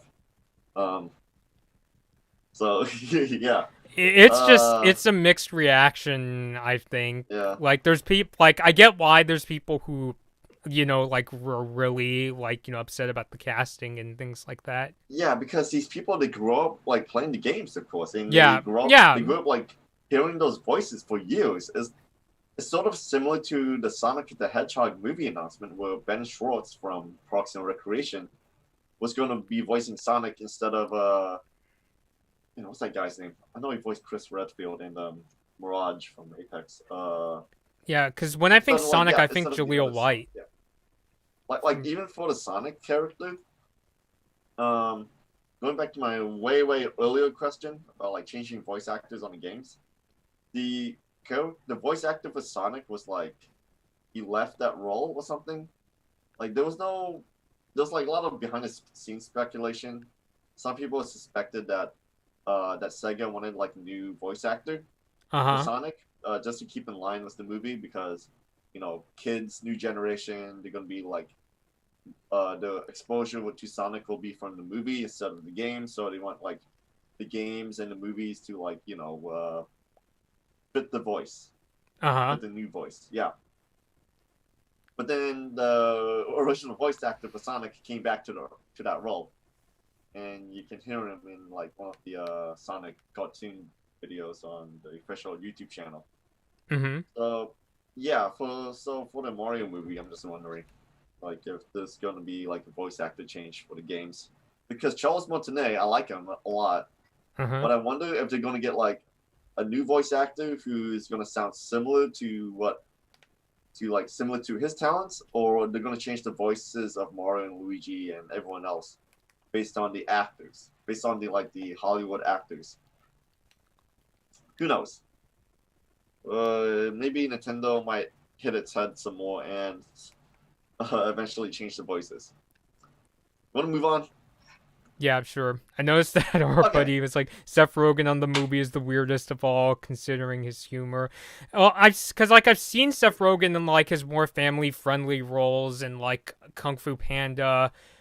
I know I'm seeing him in something else. It's not coming to Seth so. Rogen. Oh yeah, It's Seth not Rogen that has he's a classic automatically gonna like start making like pot weed smoking jokes jokes or and laugh whatever he did like in Seth Rogen. Pineapple Express, but it's for me it's kind of more of like a funny thing to like think of. It's like, oh my god, is Donkey Kong gonna be like smoking weed or I don't know, doing the weird antics from Pineapple Express, but that's just more of like a fan, like sort Oh of my God, that's gonna be fiction if sort of that thing. Mario movie is successful, we're gonna see a Luigi's Mansion movie and a Donkey Kong movie. And I don't know who's gonna play Diddy Kong and Dixie Kong, but I know it's not gonna be. I know it's gonna be like another mixed casting reaction. Maybe Mako Sarah as Diddy Kong. Michael Sarah. Yeah, and yeah. I mean, maybe it could work. It's gonna be Diddy Kong, like Seth Rogen, Donkey Kong, Mako Sarah, Diddy Kong, Dixie Kong, who cares? Hey Diddy, you want to get some? You want to save like the island tonight?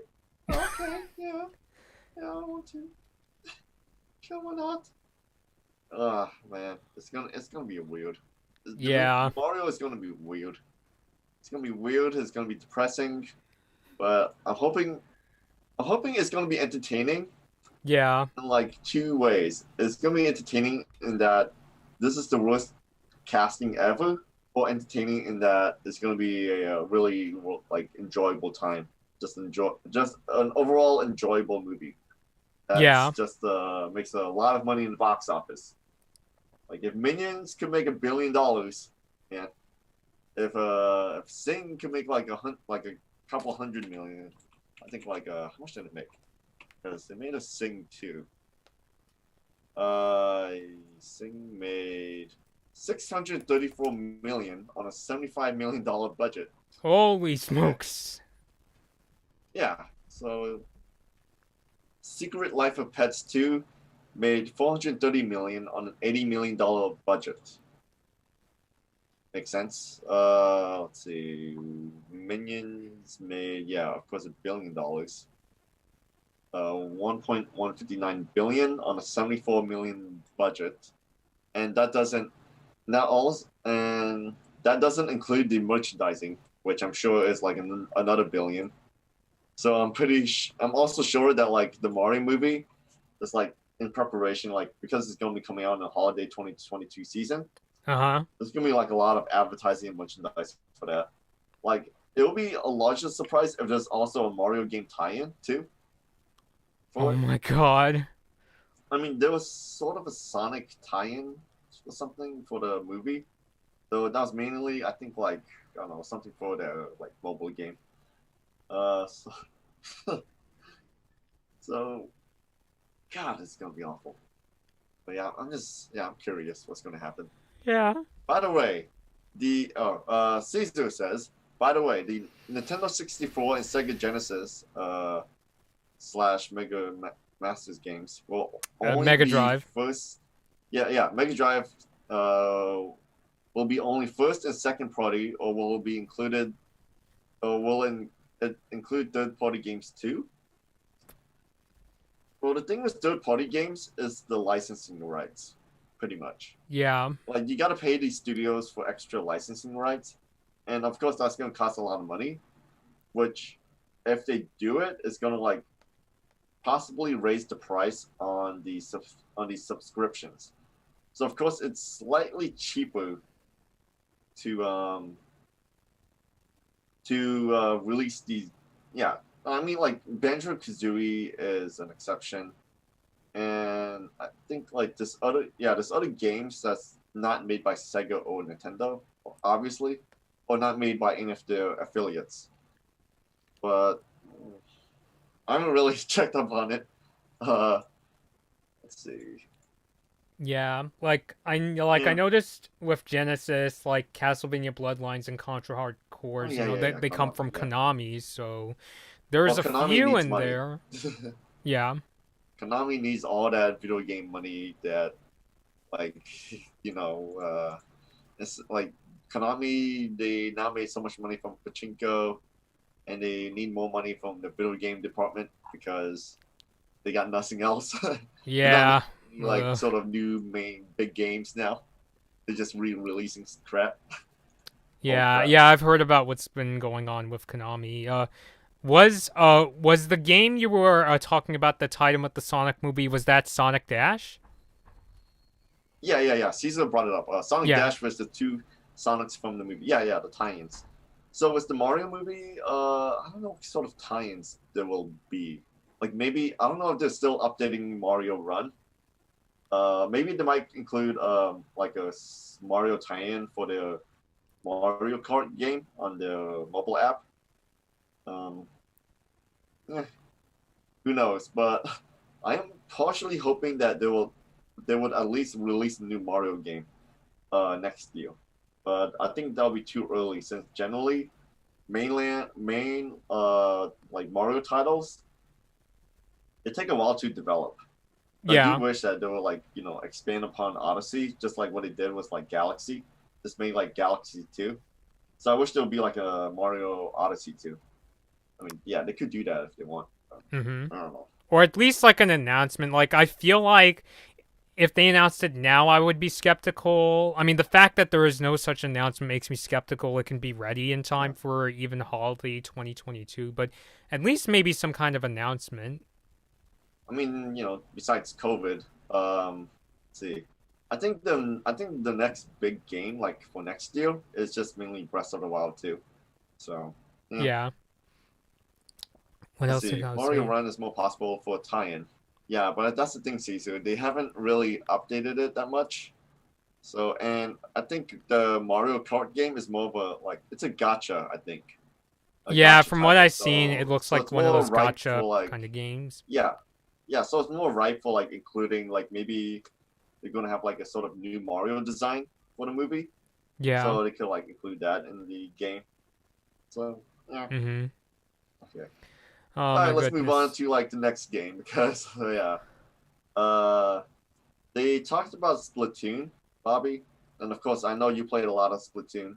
So Again, what that did you was think my from you? sister, and then she got Oh, like that was she rage quit because of the snipers in the game. But yeah, I every remember seeing anytime that. like I want to talk to you about like some games and like sometimes you never played it, your sister plays it. You want to get your sister in the stream Well, so she can talk about it? if she wasn't camera shy, like I think it would be awesome. But Then that's fine. She can like hide in a closet or like or just hide out of a frame and just talk. But okay, that's fine. That's fine. I mean, you've seen her play the game, right? yeah, I remember she played a And lot of it. The first game on Wii U. of Yeah. course, you talk to her about you talk to her about the game a lot, so you have some idea that like what Splatoon is because I have no idea what that game is about. I know it's an arena shooter, Yeah, online arena and I don't shooter. know what the big deal with like Splatoon 3 is, and why they dished Splatoon 2 that fast, or like what's the big deal with like Splatoon 3. So tell me, Bobby, what did your sister teach you about Splatoon? I mean, like the one lesson I learned is that the snipers suck, basically, in that they're like whenever like I remember that was why she gave up on the first platoon because she was like, the snipers are like really tricky and unfair. But I know with Splatoon 3, I remember the first time I saw the trailer for it. They first announced it. What was it like back at like? Was it this year's E3 or when they first announced it, I remember like thinking, was this Mad Max? Because it looked like they were going in like a slightly more like serious kind of direction. Yeah, I thought it was gonna be like more leaning to post-apocalypse, Yeah, like that was. and then they showed the city hub, and I Uh was huh. like, okay, so it's more of the same thing. Got it. Mm-hmm. It's like sort of you just go to desert. The title is called Rise of the Mammaloids or something, if I recall. Where the like the mammals are coming back. Uh huh. Uh, and of course the single player campaign is going to focus on that. Yeah, I I'm curious to see where that will lead. Hmm. cats and sort of weird creatures in the trailer. Let's see. Yeah. Yeah, I never played Splatoon, so all this footage just makes it look like a Splatoon 2 to me. Yeah, other than the slightly different tone and the setting, I would Yeah. say. Yeah, some of the settings look weird. Like some points you're like in a city where the city is like upside down, and Mm-hmm. then and there's also the city is right side up too. So yeah, that looks weird, but a lot of weird looking locations in this game. Huh. Yeah.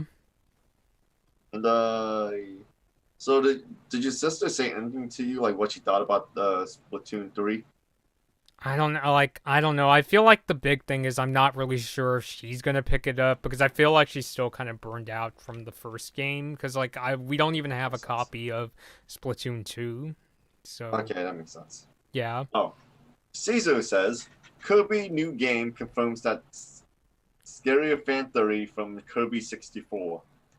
Caesar, want to fill us in about that? Yeah, cuz About the fan theory? again, like I guess yeah, this stream is like common theme where it's like, if I haven't played it, my sister probably has. Because I remember she used to play Kirby 64 a lot, unlike our Wii, but then she got stuck on one of the later bosses. So, yeah, I have no like. Is there like a abandoned city in Kirby I 64 think or someone told what? me about this online where like Kirby, the post-apocalypse in Kirby is not new because previous Kirby games have done it. So there's the speculation that similar to Splatoon, where Splatoon is where like all the humans have died and like the squids have evolved into like squid kids. Is Hmm. Kirby yeah, it's set in the post-apocalypse where all the humans have died. So it's like sort of like Adventure Time, if you know what I mean. Which I kind of get that, Sort of, at yeah, least in terms of the tone. yeah, or yeah, the setting pretty much. Oh, Caesar. Oh, Caesar says the frozen planet equals to desert town. Yeah, I see what he means by that. Frozen planet, desert town. This is desert town, huh? Yeah, yeah, I kind of see what he means. Um, but yeah, the tone and the new setting for like Splatoon 3 just looks an interesting change of pace. Like the previous game was just mostly focused on city, so Yeah. this one just going into like sort of desert, abandoned or like desert ghetto-ish city type of thing. Yeah, it looks interesting. Yeah. Or the So like it humans. says, yeah. But like Yeah, I said, so Splatoon isn't really like much of my jam or some of my paint. And I'm really questioning this doctor's validity on his credentials. The man is wearing a lab coat and sunglasses. I'm not sure if he is even a doctor. Yeah, Splatoon 3, Return of the Mammalians. When is that coming out? 2022 or... Yeah. Let's see, did they say something? Oh, Caesar says, humans travel to another planet instead of humans dying off. Humans traveling to another planet. What? And they're gonna get like some robot to help clean up all of the mess? yeah, cause like I That's mean, his and no, education. no offense to a guy or whatever, just because like when I think that, I think of something like a Wall-E, where it's like the humans had to escape because of like, not because I know in Wall-E it was because the planet was like too polluted and there's too much trash, but I mean like some kind of like reason they all had to escape because yeah, I don't. It's weird because like my first thought when they say abandoned city, I was like, so people died, which I know that doesn't necessarily equate to that, but it kind of gives that grim overtone of where are the people? Like, where did they go? Did they die? Did they escape? Is there a reason they had to escape that could be dangerous to Kirby? So it just kind of fuels those Or sort of maybe Kirby thoughts. was the invader and Kirby's too dangerous to kill. And like Kirby was like sucking up everything and people don't want to die from him, so they had to escape first to avoid him. Yeah, or like he ate Uh, all the food and they had to escape to find the place with more food to eat. yeah, Kirby ate all the food, and now his next food is people. Yeah. Oh my So that's goodness. like, yeah, that'll explain why King Dedede hates Kirby so much, because he wants some food too. Uh-huh. Okay, so the next and final announcement, Bobby. Uh-huh. Have you ever played Bayonetta? Bayonetta. I've played the demo of Bayonetta 2 back on Wii. It's one of those games where like I've long considered playing, but again, the most I played was that demo of the second game. But it was fun. I liked the demo of Bayonetta 2, and I know that like Bayonetta 3, it's kind of like Breath of the Wild 2 and Metro Prime 4 in that it's one of those Switch games where it's like, at least until like the direct where it's like, when's it coming out? It seems like it's like taking forever to be released, but what do they do during the recent direct? Let's see. So okay, so for this Bayonetta reveal, um, it was pretty obvious, like once the creature showed up, and of course by the graphics too, that it was Bayonetta. Though I guess like for other Platinum games fans, like especially those who played Astral Chain, like Yeah, I haven't played Astral Chain. me neither. I have, though some people have brought it up online that the let's see, after the Japanese soldiers tried to kill the monster, and then the monster got shot by like a dog, like a person in a dog mascot costume. That mascot is from Astral Chain. Oh, The I didn't same know the that. same mascot, the same like dog costume with the hat and the that face and everything. Uh-huh. So I guess it was like meant to be a sort of fake out, like trying to trick people into thinking that it's like a sequel. Oh, Maybe. I see. Yeah, it's like because of course people will know that's from Platinum. Uh-huh. Then for those Platinum fans, they thought like, oh, Astral Chain 2. And after that, Bayonetta appears, and I'm gonna say that Bayonetta just looks fine, like in the design, of course. Uh-huh. I'm really surprised by it too. Like the the person who designed her, like of course the person is a woman, Uh-huh. and like yeah, she designed Bayonetta like in all three games. Like that design is really good, Mm-hmm. and though the voice acting is of course different because um the original voice actor for Bayonetta, she said on Twitter that they didn't ask her to come back for some reason, Oh. which is weird. It's a weird thing, like why some companies they don't ask for the voice actors to come back, like Mm-hmm. either money, a scheduling issue, or like it's weird. Yeah. Yeah, yeah, like yeah. So it's nice that they also showed off a bit of gameplay. Mm-hmm. Uh, Yeah, that was Bayonetta cool. 3, yeah, yeah. Um, I have played Bayonetta 1 and 2. I have it on my Wii U. Only played the first level, and then like I kind of like dropped out of it because it's a game where kind of like scratches your itch, or like kind of like what's it called? Like when you play a game, it either works for you or it don't, or it doesn't. Like Mm-hmm. oh yeah, if it clicks for you or it doesn't. I Um, see. yeah, but Bayonetta looks really great. And I think there's like a lot of new changes to it. I think like maybe a health bar on some of the creatures, and also like see, and it's also tailor made for Switch too. So the Right. environments are a bit larger too. I think, Mm-hmm. or maybe it's always been larger. I don't know. But yeah, it's Yeah. only exclusive on Switch, which is kind of a. I mean, sure, yeah, because Nintendo did pay for like Bayonetta 2's development. Oh, Yeah. My buddy Nick Nick, said, yeah, how you hey, doing? buddy. Yeah. I talked to this person a lot about like Nintendo games, and Nick said the best announcement was Bayonetta 3 and the new Kirby game, which I said previously that the new Kirby game was my personal favorite announcement. And yeah, we're now talking about Bayonetta 3. So, yeah, you were talking about the exclusivity, Ross? Yeah, yeah, yeah. Um, yeah, I'd say it was one of the best announcements because Bayonetta 3 was announced like way back in 2017 like after Platinum Games had to cancel Scalebound, the game they were making for Xbox. Yeah. Um, so yeah, and it makes sense why to cancel it because the game looks rough. And I think Microsoft they wanted to include like online elements to that game, which Platinum Games couldn't do. So that's why it Mhm. had to be canceled. And of course, Kamiya felt bad about it, but decided to like go on Bayonetta 3.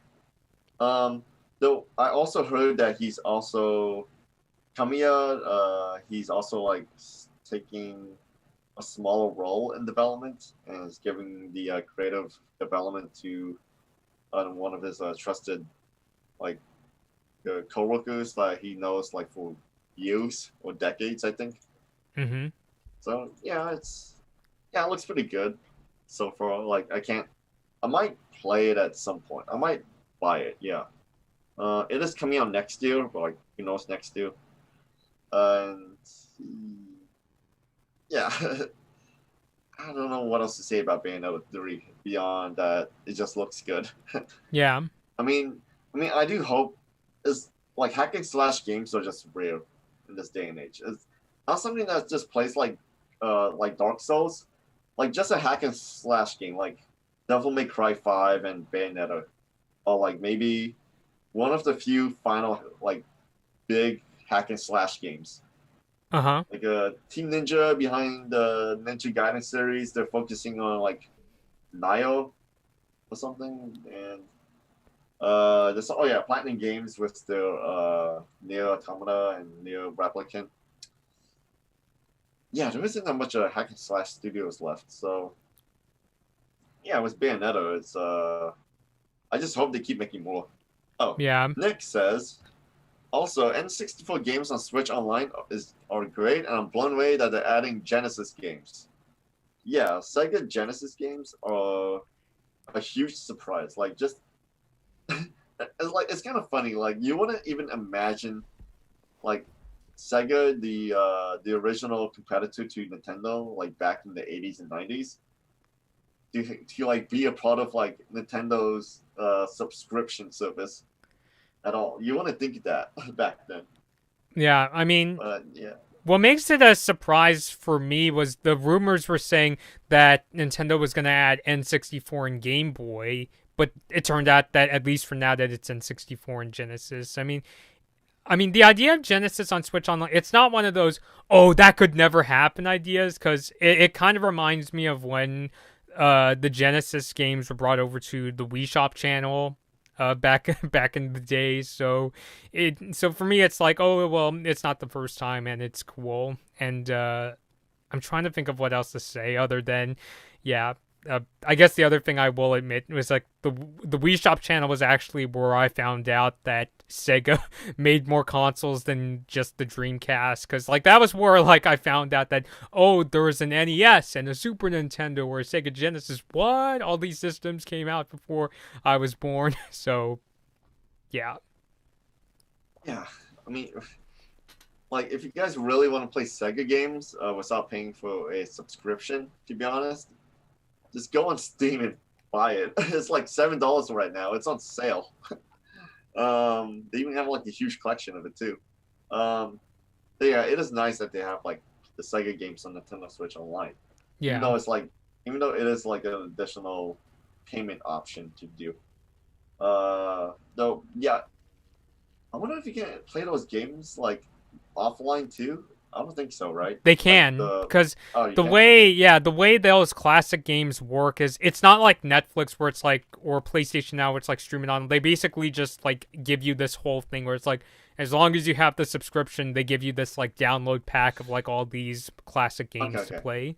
Yeah, Yeah. yeah, yeah. I see what you mean. Yeah, because like when I try to download no, I'm saying like when I downloaded some Disney Plus movies from like the Disney Plus app to my tablet, Uh huh. and when I went offline, they require me to be online to watch like the movies and TV shows I downloaded. So yeah, what I'm saying is like just like the licensing in a way, just to like an always online only type of weird system. Yeah. So yeah, but yeah, having the chance to like play these games offline is a way better option, especially because people use the Nintendo Switch to bring around to every other place. And of course, every other place don't have like Wi-Fi readily available. So yeah, Yeah. that's pretty good. All Yeah. right. So I noticed. Yeah, we got a few more comments. So Gaio was saying if Saturn and Dreamcast games appear on Nintendo in the future will be great. So basically, like all these, like kind of like, oh, Yeah. wouldn't it be cool? Like I noticed that Nick was also saying, I want At them this to add point, Game they Boy should have just games. make a classic Game Pass. Like Nintendo should just make a Game Pass or Yeah. something like that. Xbox Game Pass. There's three types of Xbox Game Passes. There's the Xbox Game Pass just for your Xbox for console. Uh huh. Xbox Game Pass for PC. Then Mhm. Xbox Game Pass Ultimate. Mhm. And Xbox Game Pass Ultimate has the Game Pass, like console and PC, and also Xbox Live Gold. And so what I'm saying here is to like maybe separate the classic Game Pass, like Nintendo games, and like separate it from the Nintendo pay to play online subscription, Uh but huh. also have the option to keep both of them together. Yeah. Retro Game Pass. Yeah. Yeah, that's what Nick says. Yeah, like and like I said before, I wish they would just make these games like individual to purchase on the Nintendo Switch. Like it would be Mhm. cool to play Star Fox 64 just like just to keep it forever. I do not want to I do not want to pay a recurring subscription just to play Star Fox or just to play Mario Kart or Paper Mario. Game Pass is confusing sometimes. Yeah, I see what you mean, Caesar. Um, yeah, with Xbox Game Pass, like Game Pass Ultimate and Xbox Live Gold, it's like it's sort of confusing in a way, but you just gotta really look at it or just kind of use it. Though it is weird that Xbox Game Pass Ultimate is the only one that gives you like extra perks, like stuff DLC content for your games and whatnot, kind of like Twitch Prime. Um, oh yeah, Nintendo. But I have to say that Nintendo Switch Online is still it's crappy that I have to pay to play online now on Nintendo games, but it's also good that the service is relatively cheap with like just being what $20 a year or something just for Yeah. like a single console. Yeah, and you also get like other perks for like the Nintendo games, like for Super Smash Brothers and Splatoon and Animal Crossing and there should really be more perks for other games. Oh well. Yeah. And also like getting the chance to play like these classic NES and SNES games. I don't have an Xbox One or Xbox Series X, but Game Pass is great from Nick. Yeah. Yeah. Honestly, I don't have like any of the Xbox consoles, but I have like considered getting a Game Pass subscription before, which to Microsoft's credit, that is one of the Xbox, because the nice thing is like instead of having to like pay, especially because aren't the Xbox Series consoles still like really difficult to find? Oh yeah, definitely. Yeah. Yeah, so Game So Pass unless would if be you a have a good good alternative. PC or something, there's also I think Xbox also released this thing called XCloud, which is pretty much a streaming service. Mm-hmm. But you can only play the XCloud through the Game Pass Ultimate, the most expensive option. Let's see. Oh, I see. I got a resub to Switch Online, to be honest. Crying face from Nick.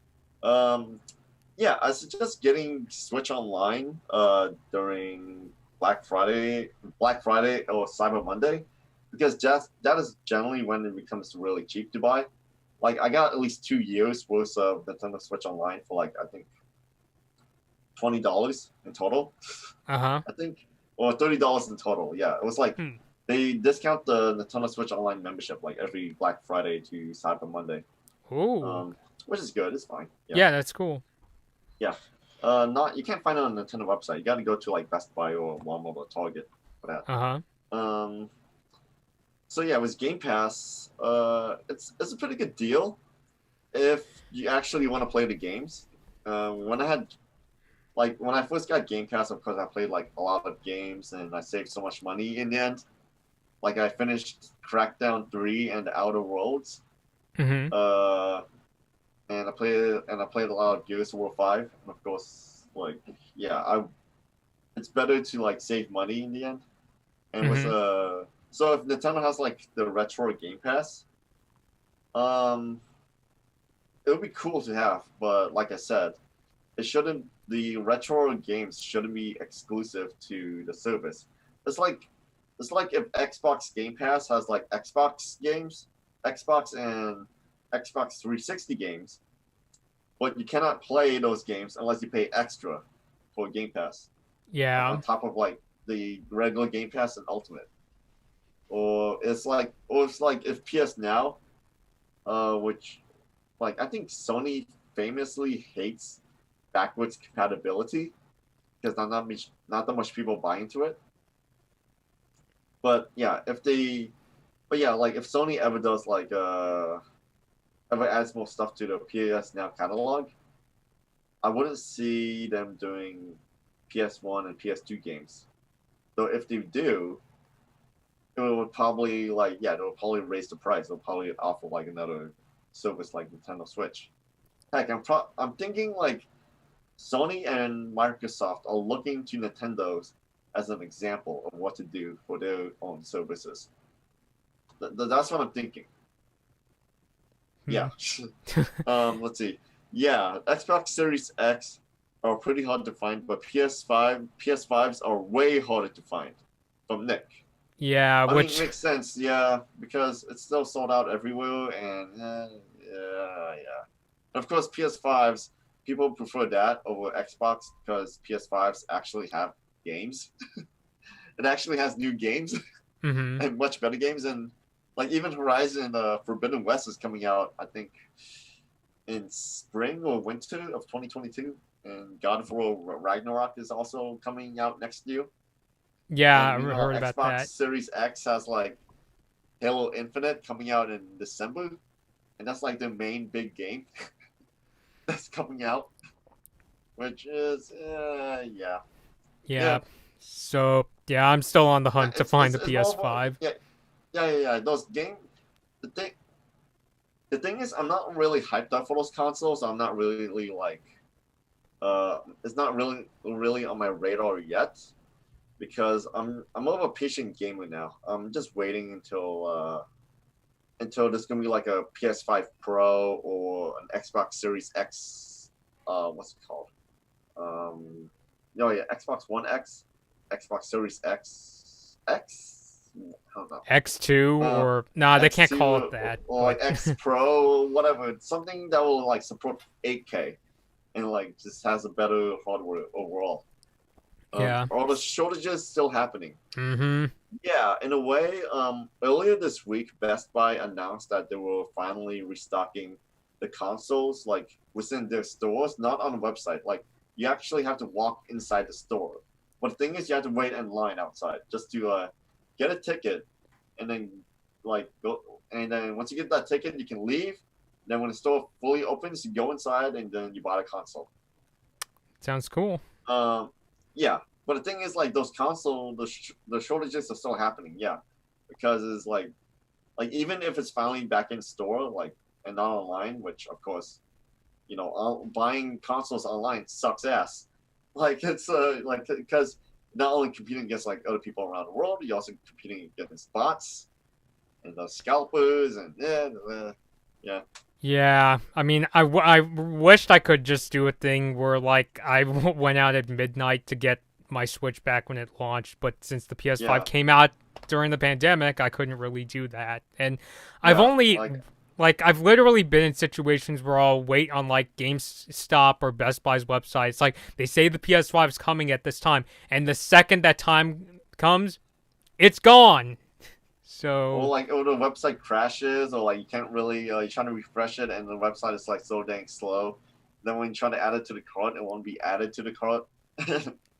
Like yeah, yeah, I've heard about I that. managed to get the PS5 when it first launched, But then like but that PS5 was more of a gift to someone. So yeah. Oh. Let's see. I think the shortages are still happening. I heard about the Best Buy restocks today. Honestly, I'd rather buy a console in store if I can. And yeah, Nick, I agree with you. Yeah, generally, Yeah, yeah, I'm in the yeah. same It's boat. also like a better feeling of just like walking into a store and just like finding that thing that you want. It's better than like waiting like impatiently for something you bought online. And it's also buying online is such a huge hassle in the end. Yeah. Uh, Caesar says, "Wow, companies uh, need to think a lot to reduce shortages in the future." Nick says, "Bruh, yeah, when websites crash, that sucks." Yeah, I agree with both of you guys because but the thing is was like the shortages. I think it's mainly was like obviously COVID and also the manufacturing like including like chips the powers up like all the stuff like for cars and computers and consoles and like laptops and a bunch of other stuff. Yeah. But yeah, eventually things will eventually return to normal. Like I think not this year. I think maybe next year or the year after that. Who knows? Yeah, because I remember Just hearing the chip shortage is still going to be a problem going into yeah, 2022. yeah. So get vaccinated, wear your masks. Places that require it, and be responsible because Lord knows that everyone else won't. um. So yeah, I'm just waiting for like. Oh yeah. I think that even Nintendo Switch OLED screen, which is still coming out, I think later this season, later this fall, Yeah, like the later new this year. yeah, I think that sold out pretty fast too, which is a huge shock. Even though it's like just like an upgraded screen, it's not like anything else new with it. Yeah, I'm under the assumption if it's a new piece of tech, it's going to sell out during this pandemic. like it was like any sort of new console, it's gonna sell out, except for the Stadia. That's never gonna like sell out. That's just gonna like scatter dust forever. Yeah, well, um, Stadia is an online service, so it's not like a yeah, console where it's like, oh, it has to be put together in a factory. It's just a service. yeah. I So, mean, people are just hungry to play games. So Stadia is probably like sort of cheaper in the short run, just to play a game, just play like a modern AAA game, yeah. rather than like buying a like buying a big console or buying a good gaming computer. Nick says the chip shortages are the main reason for this, and I'm so glad I bought a new laptop last year before the chip shortage. Last year, I think he meant 2019, but yeah, wow, we're close to like 2022. What happened? Yeah, time just Like goes so 2020 fast. fell so fast. 2021 also went fast. It's just COVID, man. Yeah. It's like every day just felt like it just keeps going faster and faster. Mm-hmm. Like And yet this I blinked. pandemic just keeps going. Like it felt like yesterday they made the announcement that everything was going to close and I got to wear my mask. And yeah. um, Nick says if you guys want to get a Switch OLED, that's great. I'm not buying a Switch OLED because I'm fine with my Switch.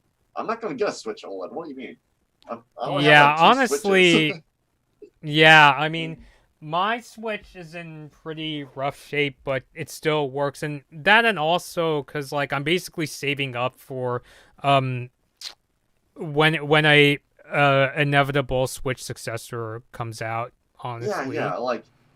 like a new. I think we discussed this before. Like there should be a like there was the new Nintendo 3DS, which of course slightly upgraded the old 3DS, but can still play like the other games and like Yeah.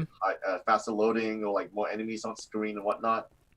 There should at least be a new Nintendo Switch because I've been playing Hyrule Warriors, man, and the that FPS in that game is just like so bad that Mm-hmm. I wish it would at least be like way better.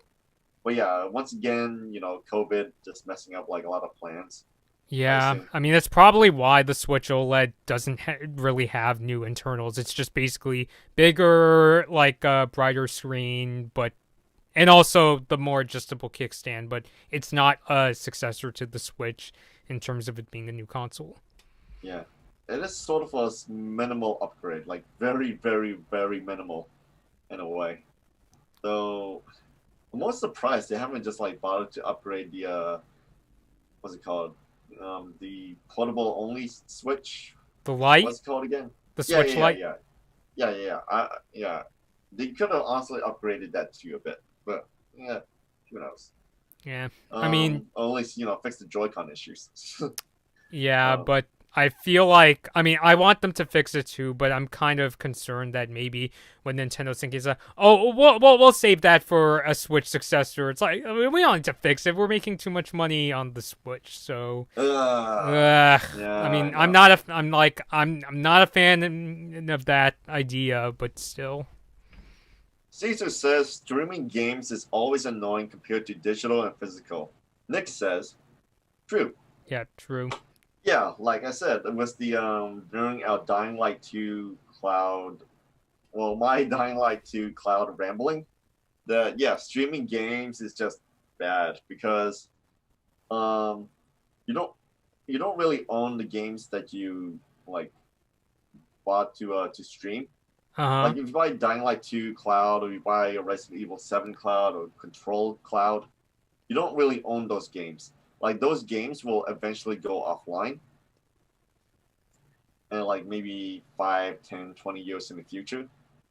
Because you know how cloud-based technology is like. They need the servers to support it and whatnot. Of Yeah. course that costs a lot of money to keep it like going for like every day or like for years. So if no one's buying those cloud-based games, then they're gonna end that service. And for the people who buy those cloud-based games, they're gonna be shit out of luck. Excuse my French. But Um, yeah, I mean, it's no. the way I basically take like streaming games. It's like for me, it's like I like it in the sense that I get to try a lot of games without having to spend like a full $60. So it's like, oh, okay, I'll try Killzone, or I'll try Metal Gear Solid HD Collection or Doom for the PS4. But I agree in that it's not a good like long term sort of solution because Yeah. I feel like for instance, like I play a lot of like PlayStation Now on PS4. I feel like even if PlayStation Now keeps going, I feel like one of these days when the PS4 does get discontinued, maybe a few years after that, Sony's just gonna be like, everybody's moved to PS5. We don't have to put PlayStation Now on the PS4 anymore. So in that aspect, that's where it gets kind of crummy to me.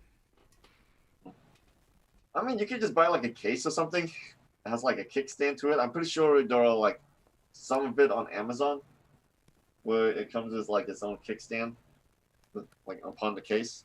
Yeah. Because my kickstand on my old Switch, the one I bought on launch, that one's like sort of broken now. It's like loose.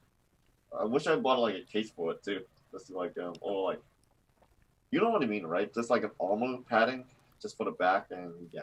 Yeah, like I Kickstand, yeah. actually bought something like that for my Switch back when it first came out, and that it was a kind of case that was also a screen protector, but it had this sort of kickstand where it was adjustable in a couple positions. The only reason I don't like using it is because when I plug my Switch into the dock to play games on the TV, it doesn't fit so well with the case on. So that's one of the kind of difficulties of the case option. Yeah, so like there was a lot of rumors surrounding the direct. One of it was like the United States government's I think the patent government, or the patent part of that government. Yeah. They accidentally leaked out that there was going to be like a new controller coming out for the Nintendo Switch. That Yeah, was I like, heard I a think, rumor about like, that. yeah, I think that was like leaked like a week ago. So a lot of people were speculating if there was going to be like a new Pro controller or a new like Joy-Con or something, I think. But I think in the end, it turned out to be just like the N64 and Sega Genesis controllers. Which, Yeah, which is just like if whatever. you really want to collect it, but it's not like a new controller for the Switch. Yeah, it's, I mean, sort of new. They had to make it to work only for the Switch. So, Yeah. I wonder if I can use those on PC too. But I doubt it. Hmm. Okay. Worse yet, if companies treat used games as pirated. Nick says, "Oh yeah, good point." Yeah. I mean, Yeah, the used games. I think like 10 years ago, like during the Xbox 360 and PS3 days, uh, companies hated used games. Like so much so that they actually introduced this thing called like a $10 pass to the games. I think EA was the first to do it. It was like the $10 pass was only found in like new games, and it gave you like extra content, like either access to extra downloadable content mhm. or like the ability to play online. And I think it was happening for like I think 2 to 3 years until they actually dropped it. Um, let's see. So Caesar says like that doesn't make sense. Do you still support the company if you have used games? Yeah, in a way, yeah. But I think back then is because the DLC options, like a lot of people weren't buying like into the microtransactions or the virtual currency. Yeah, there wasn't such a thing as virtual currency back then. Like it wasn't on a wide scale. I mean now it is, which like DLCs and whatnot help like pave the way for like to help like to increase profits for like every single game now. Mhm. So a used game I think helps to like bring more people into like that sort of what's it called ecosystem. Let's see. Nick says the patent office leaked something. This is the first time I'm hearing of this. Laugh out loud. Yeah, it's man. I need to find an article for that. But yeah, you can look it up, Nick. Oh, yeah, but Yeah. it's pretty funny. Like, yeah. Nick says the N64 controllers and Genesis controllers are cool, but I'm probably not buying them. Yeah, yeah, I see Honestly, what you me mean neither. because yeah, I already have like several N64 controllers in my closet because I have a N64. Um, but yeah, it's only good if you can actually use it like with the PC, which would be hilarious. You pirate you pirate like an N64 game on PC, and then you can play like an official Nintendo 64 controller on it. Yeah.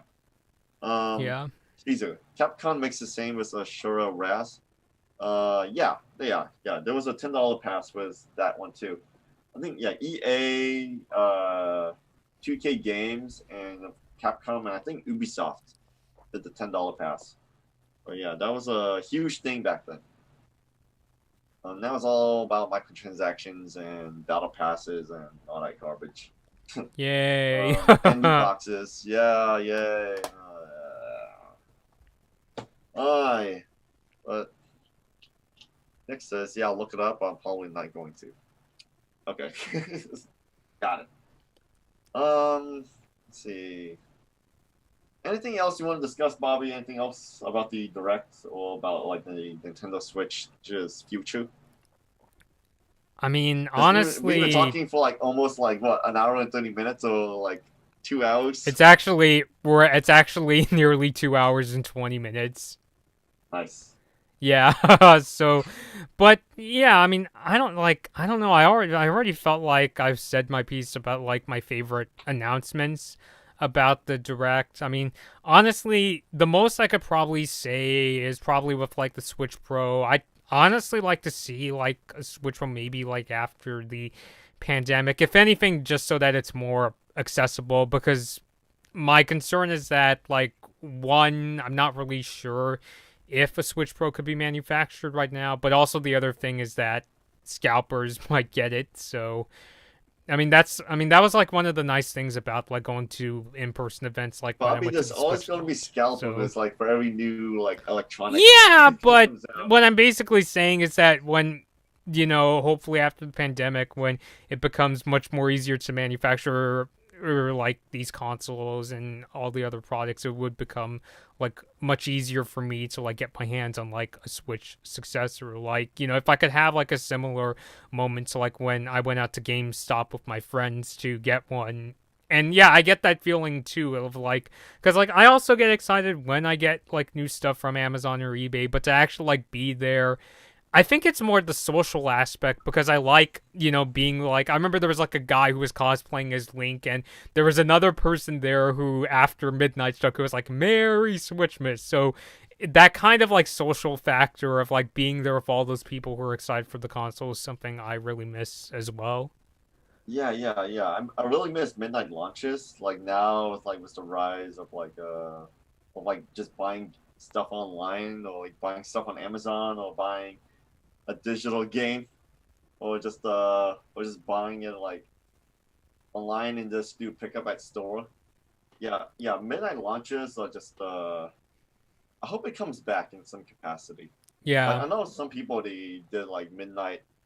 They waited in line to get the PS5 and Xbox when like maybe earlier this week. Um, so yeah, it was COVID and like maybe the changes in the societal structure thanks to COVID. Who knows what it might bring? Maybe more people are going to be cautious. Maybe some are going to go back to things where things ah maybe things will go back to the way it were. Who knows? Yeah. So yeah, the Uh, Switch came out in 2017, and it's been it's been 4 years right now. yeah. Like So four and a half years. so maybe they didn't announce anything coming out for the holiday season, just beyond just the OLED screen and and maybe new controllers, I guess. So yeah, maybe next year or maybe the year after. Who knows? Yeah.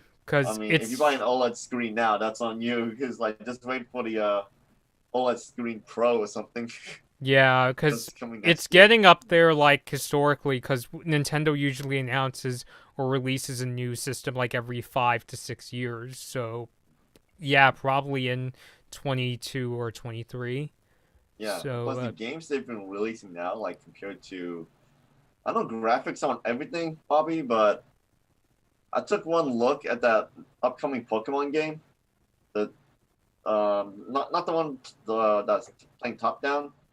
The other one, the one that has the Japanese setting. I looked at the graphics of that game, uh-huh. and I'm like, nope. And yeah, I know graphics on everything, but yeah, just it looks rough. Like the Yeah, FPS I and mean, everything. I know it's early in development, but yeah, they need to really like catch up again to yeah. I just oh hope that, like, when they do make a future Switch, you know what's funny is that, like, I was such an inexperienced person when the Wii U came out. I was thinking, you know, because I was thinking back then, oh, why doesn't the Wii U support 4K? I can't believe I thought that. But what I've learned since is that, like, what I think Nintendo needs, it's not that they need a system that's, like, exactly on par with, like, a PS5 or Xbox Series console. It's that it needs to be just, like, you know, powerful enough that it can get those games. And hopefully a successor won't have to rely on those like cloud versions of games like Dying Light or Resident Evil 7. So if anything, if a future like a Switch successor gets more like horsepower, I hope if anything it's just for that so that the Switch won't have to get like more of those cloud versions of games. So I mean there is a sort of Switch competitor that's coming out this holiday season and into fall. It's called the Steam Deck. yeah, I've heard about this. Yeah. And it can play like Gabe Newell, the CEO of Valve Software. mhm. He says that it can play any PC game, and I'm like, that's BS. Like any PC game? Are you serious? It's I don't like know about that, Gabe. is it Like like any PC game from here to like you mean the PC games like now or the PC games in the future? But yeah, is it like it yeah, will play PC games, or is it like it will just at very low settings being, or well, I'm talking about like future games that are really gonna like demand like he did powerful like there hardware. was gameplay shown of Star Wars Jedi Fallen Order being played on the Steam Deck, and of course the settings were way lowered for that game. Uh-huh. But yeah, like that's an actual good competition for the Nintendo Switch, and a lot of people are like really hyped about that because it can play any game and it uses like the Valve like Steam system. Like you don't need to like buy the game again or anything. Like any game you own on Steam can Uh-huh. be played on that system. Yeah. And you can add, yeah, and of course it supports like an SD card or and it can work as like a laptop or a PC. So yeah, and that's pretty good. And it's also, I know I'm shilling for Steam right now. Like I'm always like mentioning Steam in a way, but yeah. Let's see. So it's like the Steam Deck is $400 for 64 GB, 530 for 256, and 650 for 512 GB. The two expensive versions come with an SSD, so loading times will be fast. Nintendo to actually like release a new Nintendo Switch Pro soon. Yeah. Like maybe something that can actually play games without needing like a cloud support system or whatever, like you said. No playing control through the cloud, just play control on your Nintendo Switch. Yeah. But yeah, like yeah, Steam Deck looks like you can't just like take out the controllers and just like it doesn't look like it can work the same way as a Switch. But it's still nice enough that you can still play it like a similar to the Switch. Yeah. And you Yeah. can still like plug in the Steam Deck into like to a monitor or a PC and then Mm-hmm. play like any other regular game. So yeah, that's pretty good. Yeah. Um, Said that Switch's onboard storage is awful, honestly. I mean, yeah, yes. micro SD card and also like micro SD cards are super expensive, man. Like I think like man, let me check Best Buy. Um, but yeah, the onboard storage is just very small. I don't have an SD card for my Animal Crossing Switch, so I could install at least like maybe 4 or 5 games onto it before there's a limit. So it's obviously very tailored to buying like a micro SD card. Yeah. Um, I mean, yeah, I've got a few of those micro SDs myself. let's see how much it costs. 256 GB, $63. Well, $100 MSRP. 64 GB, $48 MSRP. Let's see, 32 GB, $18 MSRP. Not too bad, but you want to go for something high. And of course, the Nintendo Switch branded micro SD card, the 400 GB, $180 MSRP. So yeah, 128 GB for the also Nintendo branded SD card, 68 GB MSRP. Huh. Yeah, It that's says I why. bought a 128 micro SD card, but I know eventually I will fill that. Yeah, on my on a I have a micro SD card on my first Switch, and like that was filled up. I think that's 128 gigabytes because I like taking a lot of pictures and videos in my Switch, and I also have like a lot of games. Some of it is like digital only, so of course Hmm. that takes up a lot of space. Um, but yeah, pretty much. Uh, Yeah, I so mean, I would say like especially because like I'm also a person that downloads quite a few of my Switch games. Like, it's I pretty much say that people who are thinking of getting the Switch and that want to download some games, it's pretty much a given that you're gonna be carrying around a couple micro SD cards. I noticed, especially when it comes to like the third party games, especially like the Bethesda titles, tend to be like really like kind of huge games. I think like some of them are so big they can't even fit on the Switch's internal memory, and they actually require a micro SD card. yeah, that or they don't want to pay for it. Like, dude, The Witcher 3 is on a freaking little cartridge. Is not these other companies like Activision and Bethesda. yeah, they say that they release the physical like copies, and then it turns out to be just a digital download code. Uh-huh. And because they like can't fit on a like regular cartridge, I think that's just a little BS because they don't want to pay extra for it. Because the each cartridge it's like the higher the memory the higher the memory it has, the more they have to pay for it. Yeah. So of course they just want to cut corners. Well, yeah, but there's Activision wants to cut corners and just like yeah make it digital only. Well, not just Yeah, I think Activision. I think it's 2K. Yeah, yeah, I think it's yeah, ridiculous when they do the thing where it's like, "Oh, we'll sell the game box in the store, but it's just a code." It's like you may like it's like you may as well tell me to go download it from the eShop yeah, and it's then. also worse if it's a game collection because the game collection, something like let's say Capcom's the Resident Evil collection, which has 4, 5, and 6. Uh-huh. Only Resident Evil 4 is on the cartridge. 5 and 6 you gotta download, which is a lot of poo. Ugh. Yeah. Yeah, and like, there's no excuse to be honest. Just yeah, just put it together. But I guess these companies they want to save a lot of money in the end. Mhm. And you know the whole Switch tax, which where you pay more just to play portably Yeah. compared to like playing on an Xbox or a PlayStation or a PC. I mean, I Yeah, guess that's a good thing about it's Steam Deck. Yeah, yeah, whenever put more those money in kind it. of yeah, whenever those kind of games with the Switch tags come out, I just kind of say, "Ah, well, just gonna have to go with it." Because Yeah, yeah, I don't but know. I feel like especially as I get older, I kind of appreciate that option of playing them portably. Admittedly, it's because I don't want like my sis to see how bad I suck at Doom 2016 sometimes. But I don't know. That's just me as an introvert saying that.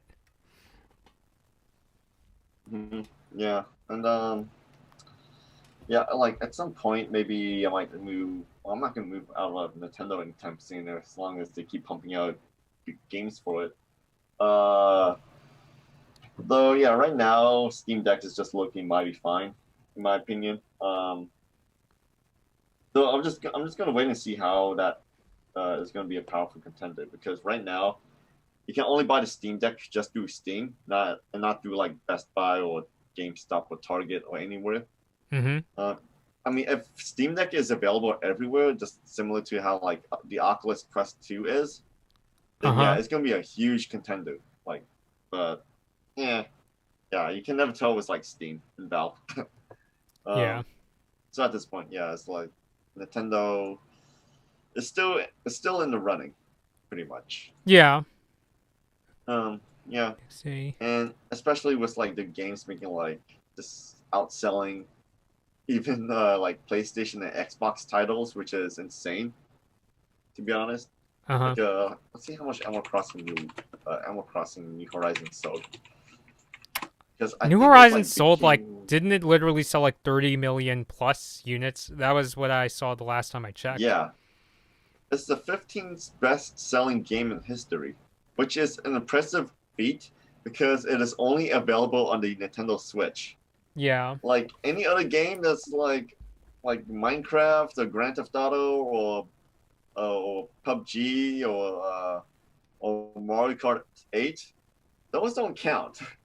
Or Wii Sports doesn't count. Animal Crossing like only available on just like one platform. Or Mario Kart Re only available on one platform, selling that much anytime soon. So yeah, I do feel that they need to really like up their game or up their competitiveness in the meantime. Yeah. So yeah. Let's see. All right. So on that note, Nick says, I'm so glad Switch games are at Walmart are cheaper. Or yeah, at least that's what I've heard. Yeah, generally, some launch day titles are at least $10 cheaper, like 49.88 instead of like $60, like 59.99 or whatever. Yeah. Don't do that. You just gotta go to the store on a game's launch day and check it out. Nick also says, I still need to buy Animal Crossing New Horizons Lamau. You can wait until the Brewster update is out, or maybe you can like try it out like I don't know, maybe this month, and then try out like the Halloween event. The Halloween event is pretty cool. You pretty much just go up to like villagers and go like get them a treat or something, get candy from them, and then you gotta go to this pumpkin and give him candy. Mm-hmm. Otherwise, he turns you into a ghoul. So that's pretty funny. Let's see. Nick says, Wii Sports doesn't count. It was a pack-in. I know. That's why it's like one of the best-selling games. Yeah. Yeah, because Yeah. That's why I said it doesn't count because it's yeah. Mario Kart 8 doesn't count because that's like released on two other platforms. Same for Wii Fit and Wii Fit Plus, also like sort of an add-on. Pac-Man, of course, multi-platform. Yeah, the likes of Mario Kart Wii and Animal Crossing New Horizons, that's impressive. mm-hmm. Yeah, I'm looking on Wikipedia right now on list of best-selling video games. Of course, Minecraft being the first, and second is GTA 5. Man, like, was Animal Crossing New Horizons selling that much?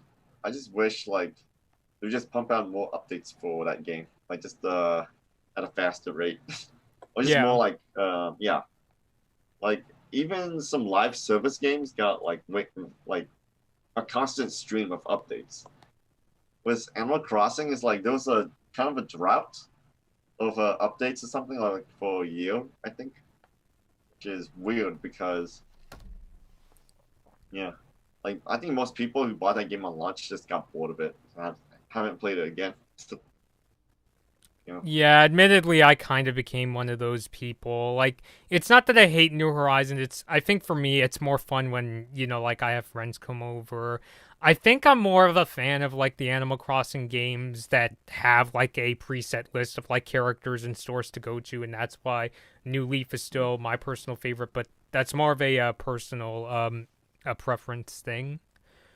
yeah. Um, I Nick do feel asked, maybe. Oh yeah, yeah. Nick says, you guys gonna get Metroid Dread? Uh, 2D games aren't like my huge cup of tea in a way. Though I do like the aspect of like of a invulnerable enemy chasing you. This reminds me of Resident Evil 2 and Resident Evil 3, where like Mr. X and Nemesis chases you, and you cannot kill them. You gotta like run away from them. uh-huh. Yeah, yeah. So yeah, Metroid Dread is pretty interesting though. I'm still waiting for like any news on Metroid Prime 4. Yeah. Yeah, honestly, for me, that's where like I'm also waiting as well because I think the Metro Prime games will be more up my street. Yeah, I wish they would like do something more with the Metroid games, like make it like a standard shooter or something, or like Uh huh. a Dark Souls type of game. I don't know, like, I don't know, something. So like just to mix up the formula again. Yeah, like what? Yeah. Nick says, "I New Leaf is pretty fun." Bobby, you play a lot of New Leaf. What do you think about it? Yeah, and I honestly agree. I mean, because I think for me, I mean, I mentioned before, I like a lot of these stores in that game, like retail, and that was why I was glad that the Roost is coming to New Horizons. But something I wanted to point out is, you know how in New Horizons you can go swimming and catch all those like sea creatures?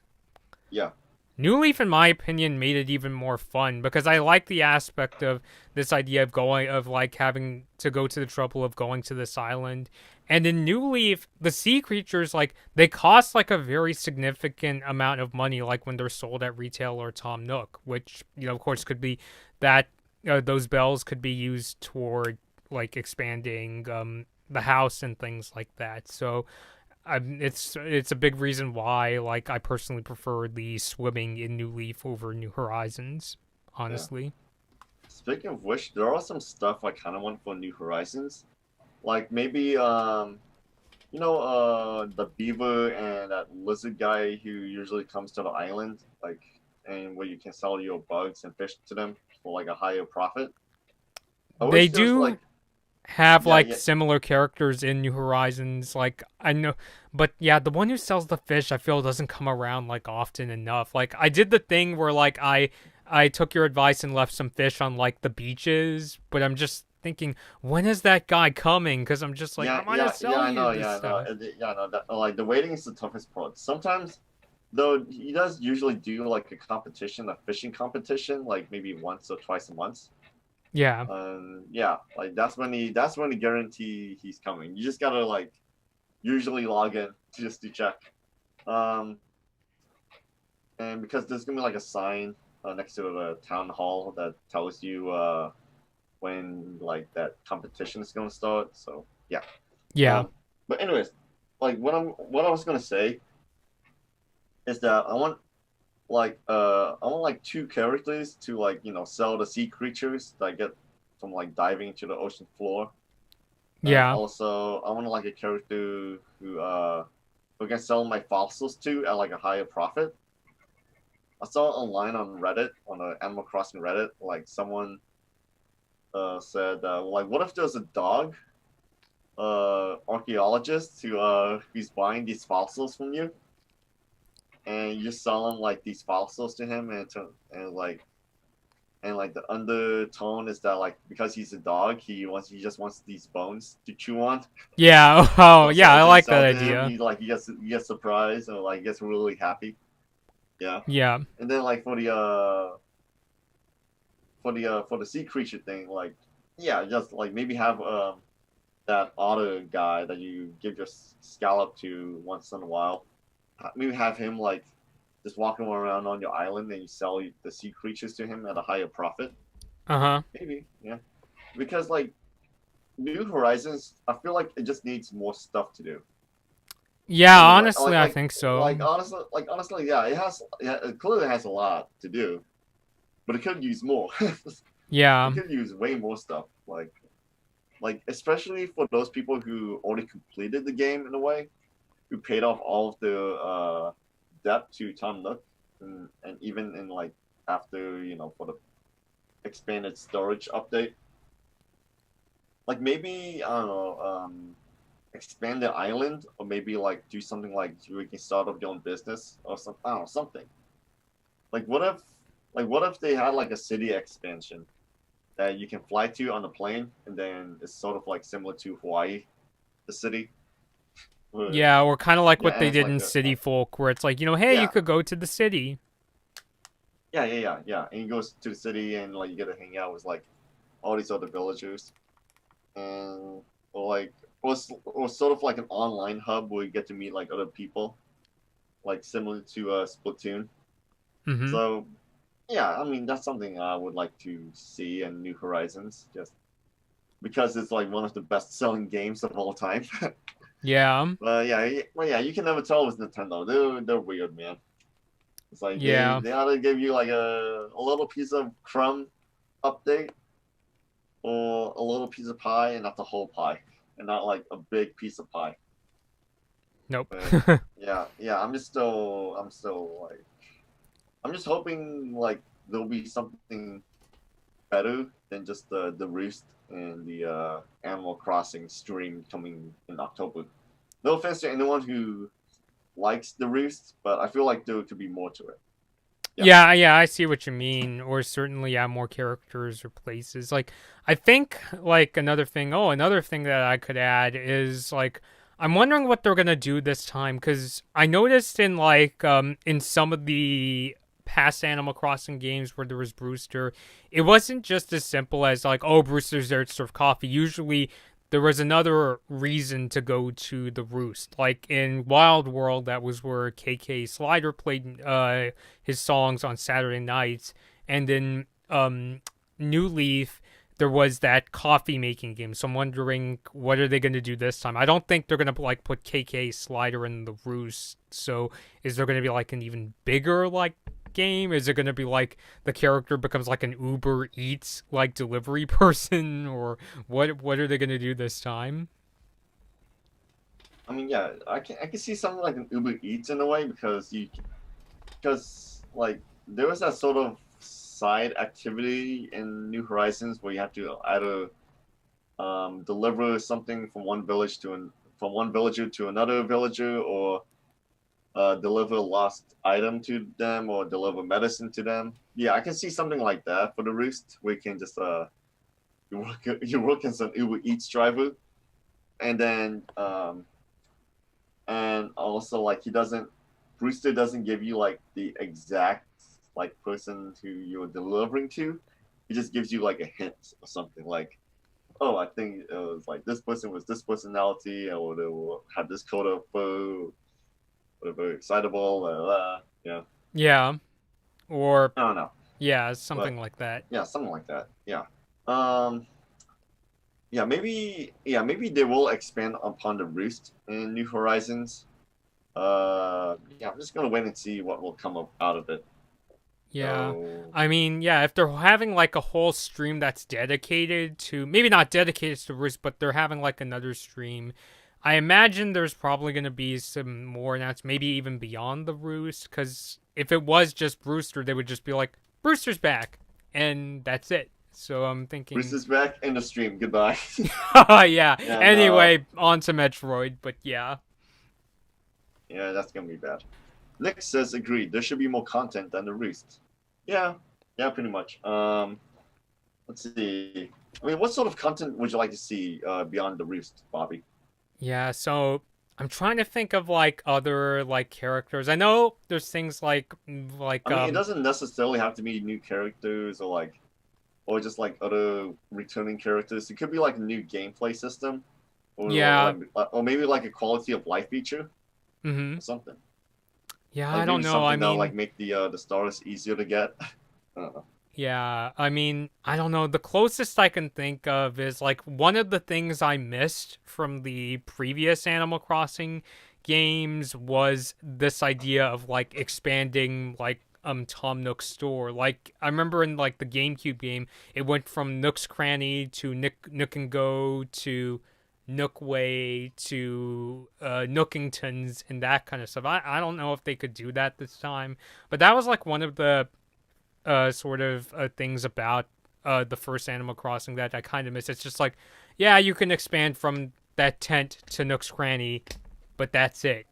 And I'm just like, oh, but I guess I missed that because the bigger stores, like, they not only offered more items, but they would also offer, like, there would be additional characters that would sell more stuff. Like Harriet, the poodle, would like offer different hairstyles, or Gracie would offer those really expensive like fashion items. So something like that. And maybe with like a new character, if they're not going to bring back like those kind of characters, maybe something, I don't know, just either something, some kind of new expansion, something like that, or even just really quirky things. Maybe not specifically like this, but like I still remember Gracie in Animal Crossing made the character her like wash her car and that kind of thing. Just maybe not that specifically, but that kind of quirky thing where it's like you got to do something for this character and you got to do it like really correctly. Like I don't know, like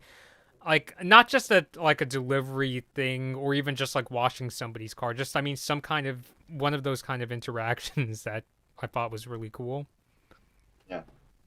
Nick says, I want Reese and Cyrus back in some way, like you said, Bobby. Yeah, Also, yeah, add Celeste, Reese. please. They could definitely bring Celeste back. Celeste is in the game. She's already in there, but she only appears at night when there's like shooting stars. Yeah, Though she only appears like after you like wish upon the first shooting star, but you have to like I think press A, like yeah, no. You have to hold the camera up to look at the night sky. And then when you see shooting star, you press A to like make a wish.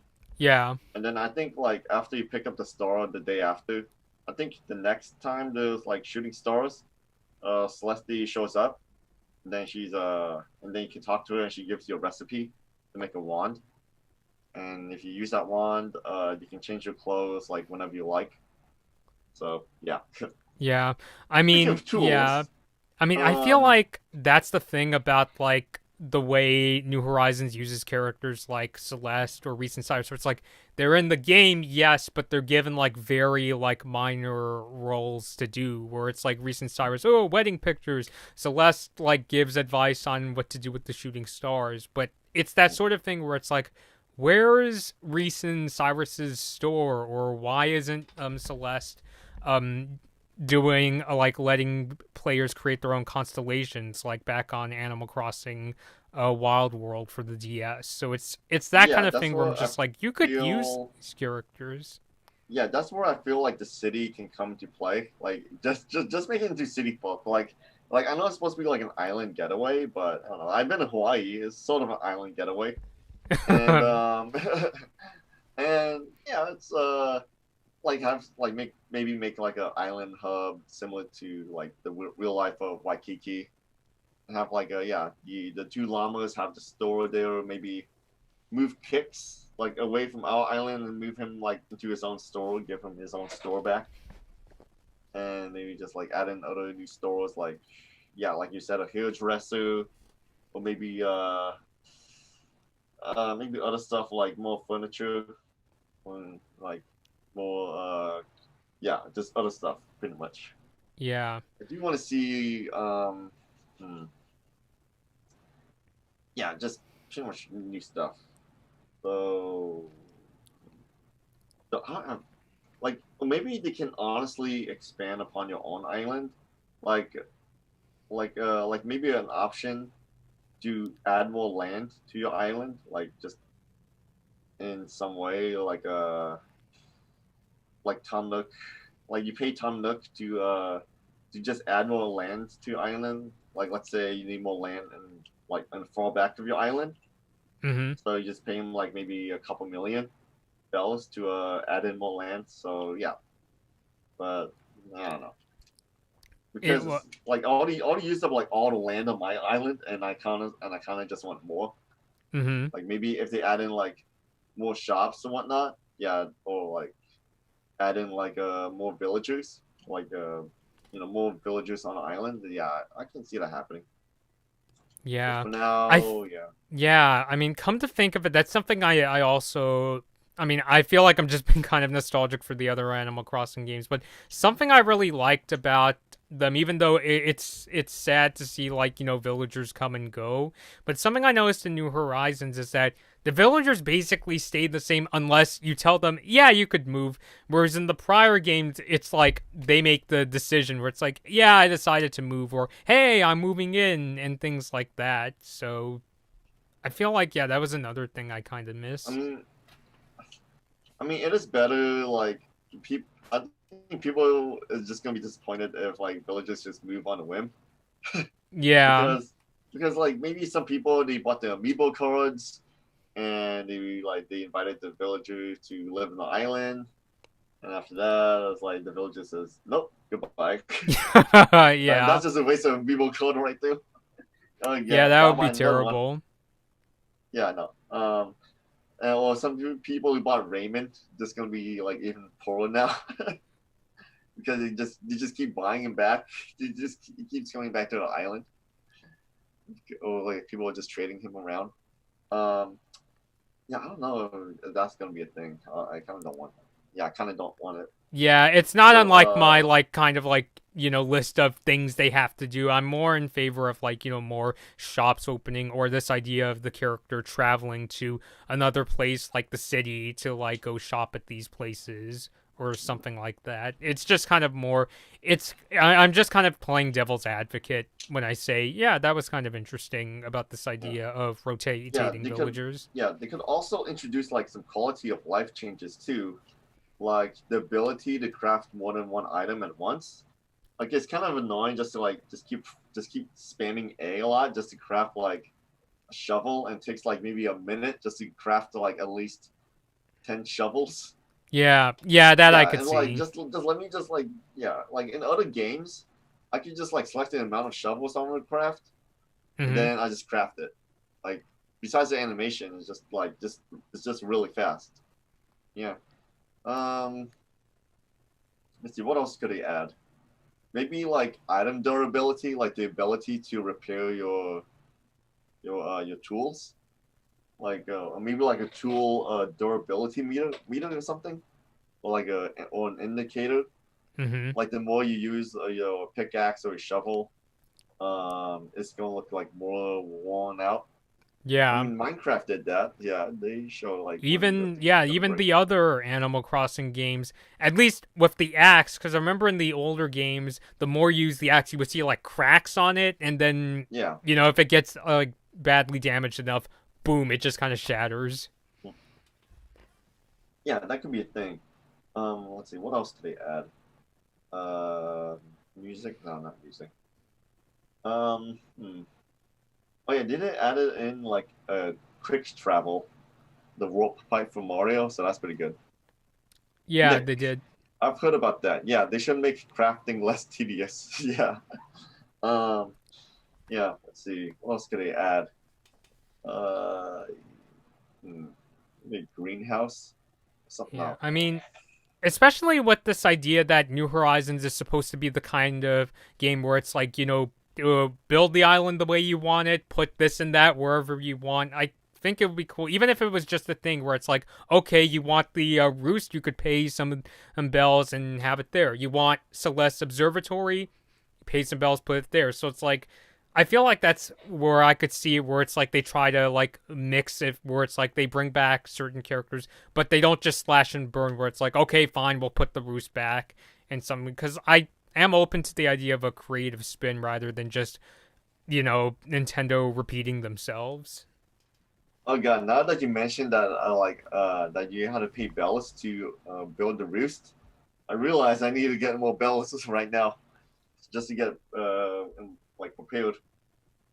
I mean, so I guess I have to play Animal Crossing tomorrow. Yeah, Jeez. likewise. Yeah, yeah. Um, so yeah, I do feel that. Let's see, what's the latest update besides the roost, besides Celeste Observatory? Hmm, what else could I add? Maybe better online play, or something. No, wait. You only have like a Dream Island, and the QR codes are pretty fine. Hmm. Maybe that's it for Animal Crossing.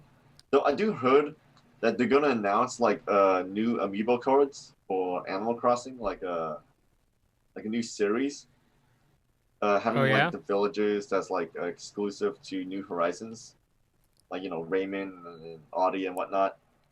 Hmm. Man, like Nintendo better print out a lot of cards or someone. Yeah, they better print out a lot of cards because that thing is gonna sell out quick. Yeah. So, yeah. Though to be honest, I went on Etsy and I bought some Animal Crossing cards from people who made their own. So yeah, the Raymond stock market is gonna like drop a lot Oh yeah. to those amiibo cards. Yeah. So yeah, that's pretty good. Um, but yeah, have you heard about that? Like people buying Raymond, like just buying like certain Animal Crossing villagers. Honestly, not really. I know that. I think I've Oh, heard that lots of people like Raymond or yeah. something like that. Well, some people like trading bells for Raymond. Like some people are paying like upwards of like maybe a million or so, like 500,000, Mm-hmm. or sometimes like even real cash, just for that cat. It's weird. He's just like, yeah, it's just weird. Uh huh. Nick says, I agree with Bobby. They should let you upgrade Tom Nook's shop. Yeah, yeah, I agree too. Like, so the thing is, like, how much do you upgrade something until like it loses the island aesthetic? You know, Yeah, I see what you mean. So yeah, so like if you or turn that Tom Nook place into a shopping mall, it's gonna lose that like sort of island aesthetic. yeah, so they would have to change it up and make it less urbanized, more of like a sort of like sort of I don't Tropical know, or like something, yeah. tropical sort of thing. So because I wasn't necessarily saying, oh, it has to be Nookingtons, it has to be Nookway. It's more of a thing where it's like I like the more sort of expansion idea because, Yeah. and it doesn't even have to be like, oh, it has to be. I'm not even saying they must bring back like Harriet or Gracie. It could be like new characters offering all sorts of different items. I mean, heck, they could even have like somebody who is like, hey, that Kirby game's coming out. We're gonna have Kirby merch sold at the store. Yeah. So yeah. Like I kind of want to see Tomlet's shop be like just expanded upon. Maybe have something like better, like maybe like how do I describe it? You know how you go into like IKEA and then you see like these different types of like rooms available and like the furniture they provided, and Yeah. then and they show you like how their rooms will look like. Well, how about like if if an Animal Crossing, you go to like a furnishing store, like a furniture store, and then you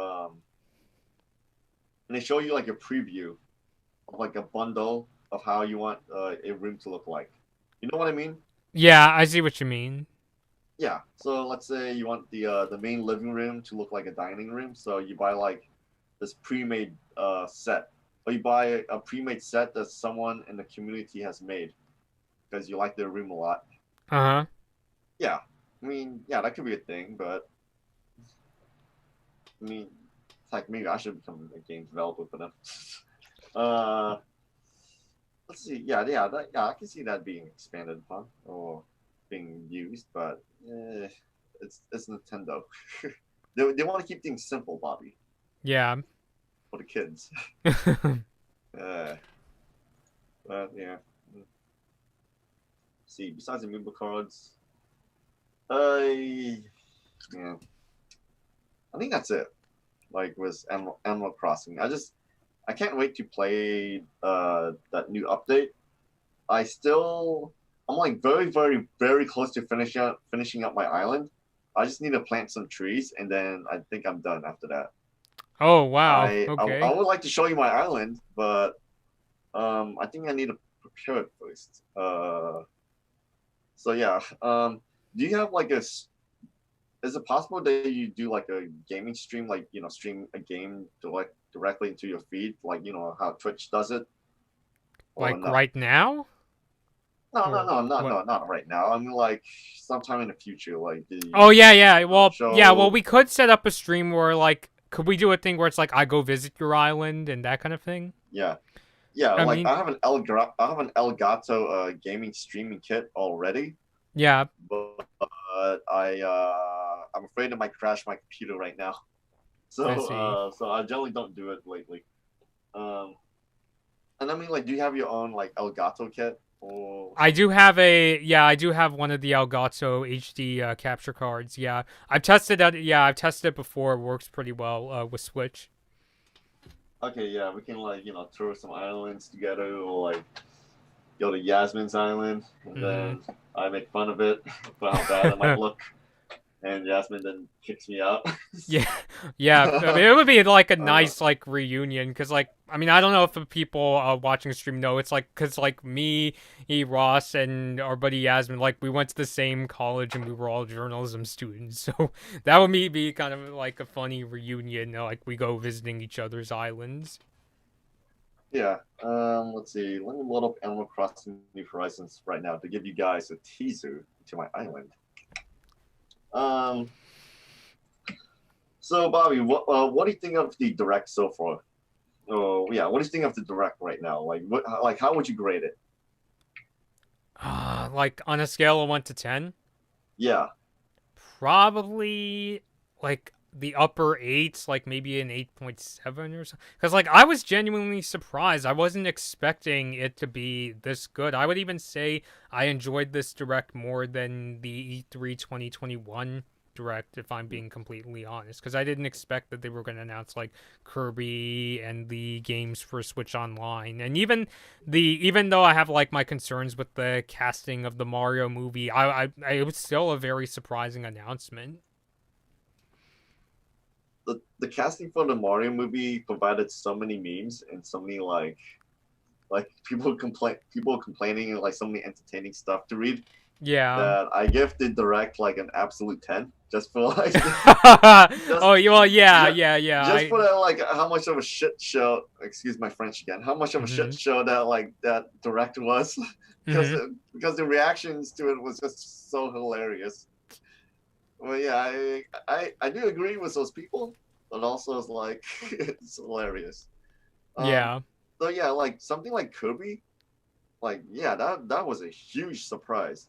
Like, Yeah. and even though they treat it as like just in the middle or like nearly in the intro of the stream, Mm-hmm.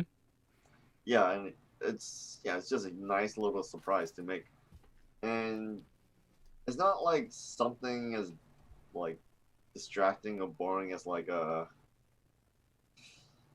streams where it's just mainly just focuses on like only ports. I mean, there was some announcement for ports, but this one felt like it was a bit better than most. Yeah, Yeah. I think that's a good way to go about it. Okay, let's see. I load out my island. Let's see.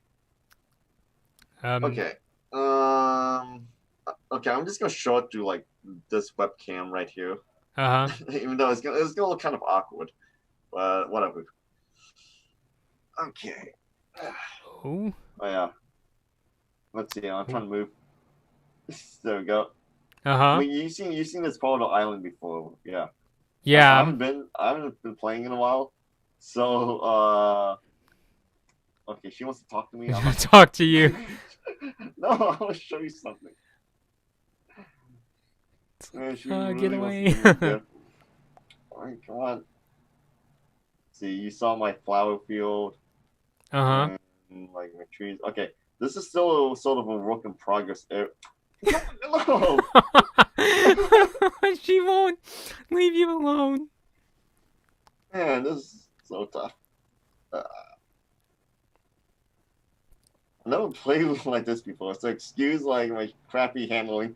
Uh-huh. Okay, okay, yeah, I didn't really need to pull out the weeds. Okay, so I've been like working on this the back part of the island. Uh-huh. She's still following me. Okay, good, not. So yeah, I built like this part and like a little camp. Also, let's see. Also, a quick travel right here for like from the back of the island to the beach, and Uh-huh. then in the front. Also, I had this like little movie set. It's like Godzilla and the Japanese thing. Okay, excuse me. And let's see. Uh, so yeah, this is like pretty much a new area that you haven't seen before because I've been like, okay, there we go. Um, I also bought like maybe a couple, yeah, like you said, Animal Crossing amiibos on Etsy. Uh-huh. So I got Road, and I got like this Road. I'll just talk to him. Yeah, I can't read what he's saying. Yeah, I can't see either. Yeah, that's weird. And I think I got Lily too. I don't know. No, she came to my island. And yeah. And let's see. I think this is new too for you. I also finished my soccer field. Looks nice. And yeah. And I think let's see. Oh yeah. And I think this is also a bit of a work in progress area. Um oh, he's there. Okay, good. We got like so it's another little shopping center area, a little Uh-huh. plaza, but it's kind of like too small, too condensed. Whatever. And man, my arms are getting tired, so yeah, that's pretty much it for now. I see. Yeah, So looks like it's coming along well. yeah, and this pretty much like maybe need like another just more random thoughts about what to do for that part of the island, for those parts. Um, but yeah, it's like I just can't wait until the roost arrives. So, or like, what else is going to announce for it, so I can like plan out what I'm gonna include on my island. So, Bobby, how about your island? Have you done anything to it? I know Honestly, I raised the not. bar a lot, Yeah, but I'm okay. kind of one of those people who hasn't played in a while. I don't know if you've seen it, but like my sister has added like certain things. Like she added like a sort of like a little carnival. Like I'll show you if we do end up doing that stream, and like a gas station and things like that. But yeah, it's nowhere near as like expanded. It's one of those things I think we just have to kind of like meet up and talk about. Oh, what do you want this place to look like?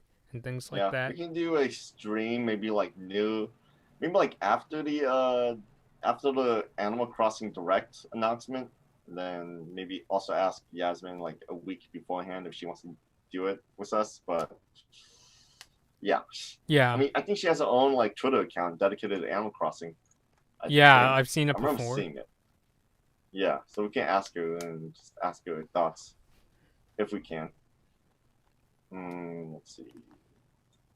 So yeah, with the Nintendo Direct over and with the announcement of like upcoming Nintendo live streams like the Super Smash Brothers and Animal Crossing, Mm-hmm. which one are you more hyped for? If I'm being really honest, it's the Animal Crossing one, because not only because of Brewster, but I'm also curious, like, what else do they have in store beyond him? I mean, like, no offense to Smash, I don't know. I don't really watch the Smash character announcements unless it's like a character I'm like super, super invested in and want to spend the money. Yeah, so for me, I'm sort of on the opposite end because like yeah, I don't play that much Smash.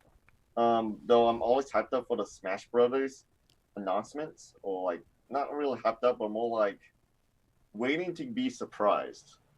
Because Yeah, I see. I've been like really hyped up, or like been really happy before, like on certain Smash Brother characters, even though I hardly played the game. Mm-hmm. No, like other times I'm like, oh, okay, yeah, this guy's in the game. Like this Dragon Quest or Sephiroth is in the game. Okay, yeah, this is fine. What table?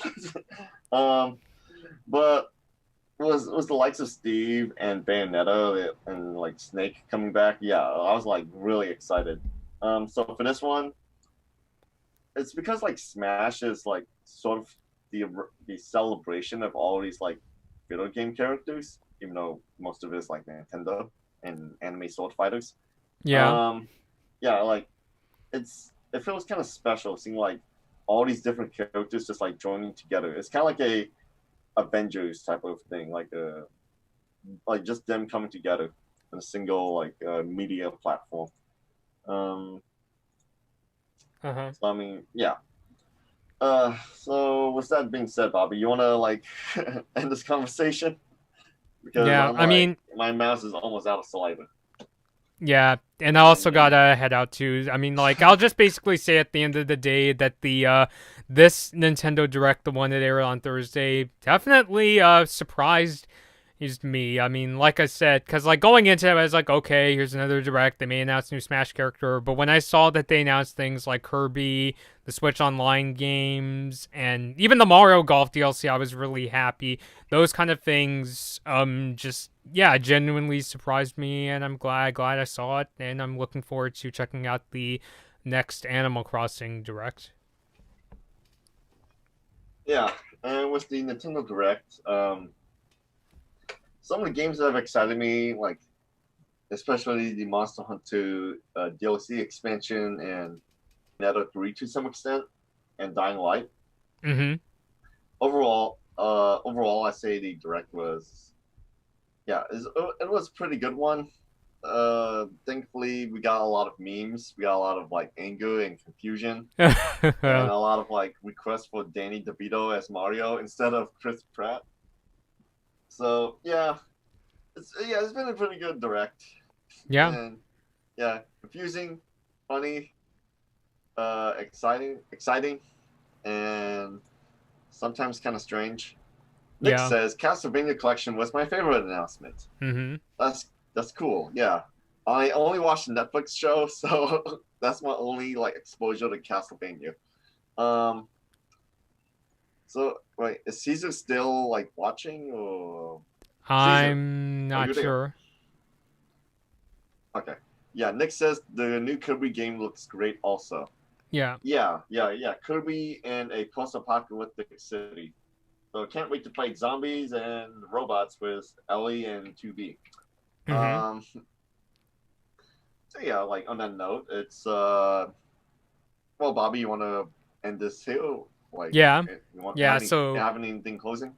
Yeah, so I guess I'll just wrap up by saying so. Yeah, it's been overall a lot of fun discussing the Nintendo Direct with you, Ross, and yeah, yeah. Hopefully we can get together and do an Animal Crossing stream after the new update is out. So so thank you, Ross, for coming on, as well as all the people who joined us in the chat. Like I said at the beginning, the reason I wanted to do this chat live with you is to not only talk about like the announcements that caught my eye, but I also wanted to, like throw out a bigger net and talk about as many things as possible.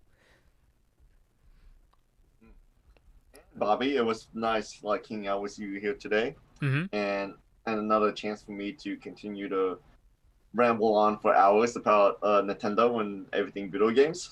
Yeah. And it was nice to chat with you guys, Caesar and Nick, about Nintendo and like your guys' thoughts and opinions about it. Yeah, it's all good Yeah. fun. So with that note, Bobby, want to close this? Yeah. So yeah, so for everybody watching, thank you again. If you enjoyed the stream, give it a like, and if you really enjoyed it, subscribe to the Blood Moon Bobby YouTube channel and ring the bell. And until next time, this has been Blood Moon Bobby, Ross, and Rowlet, and we'll see you all later.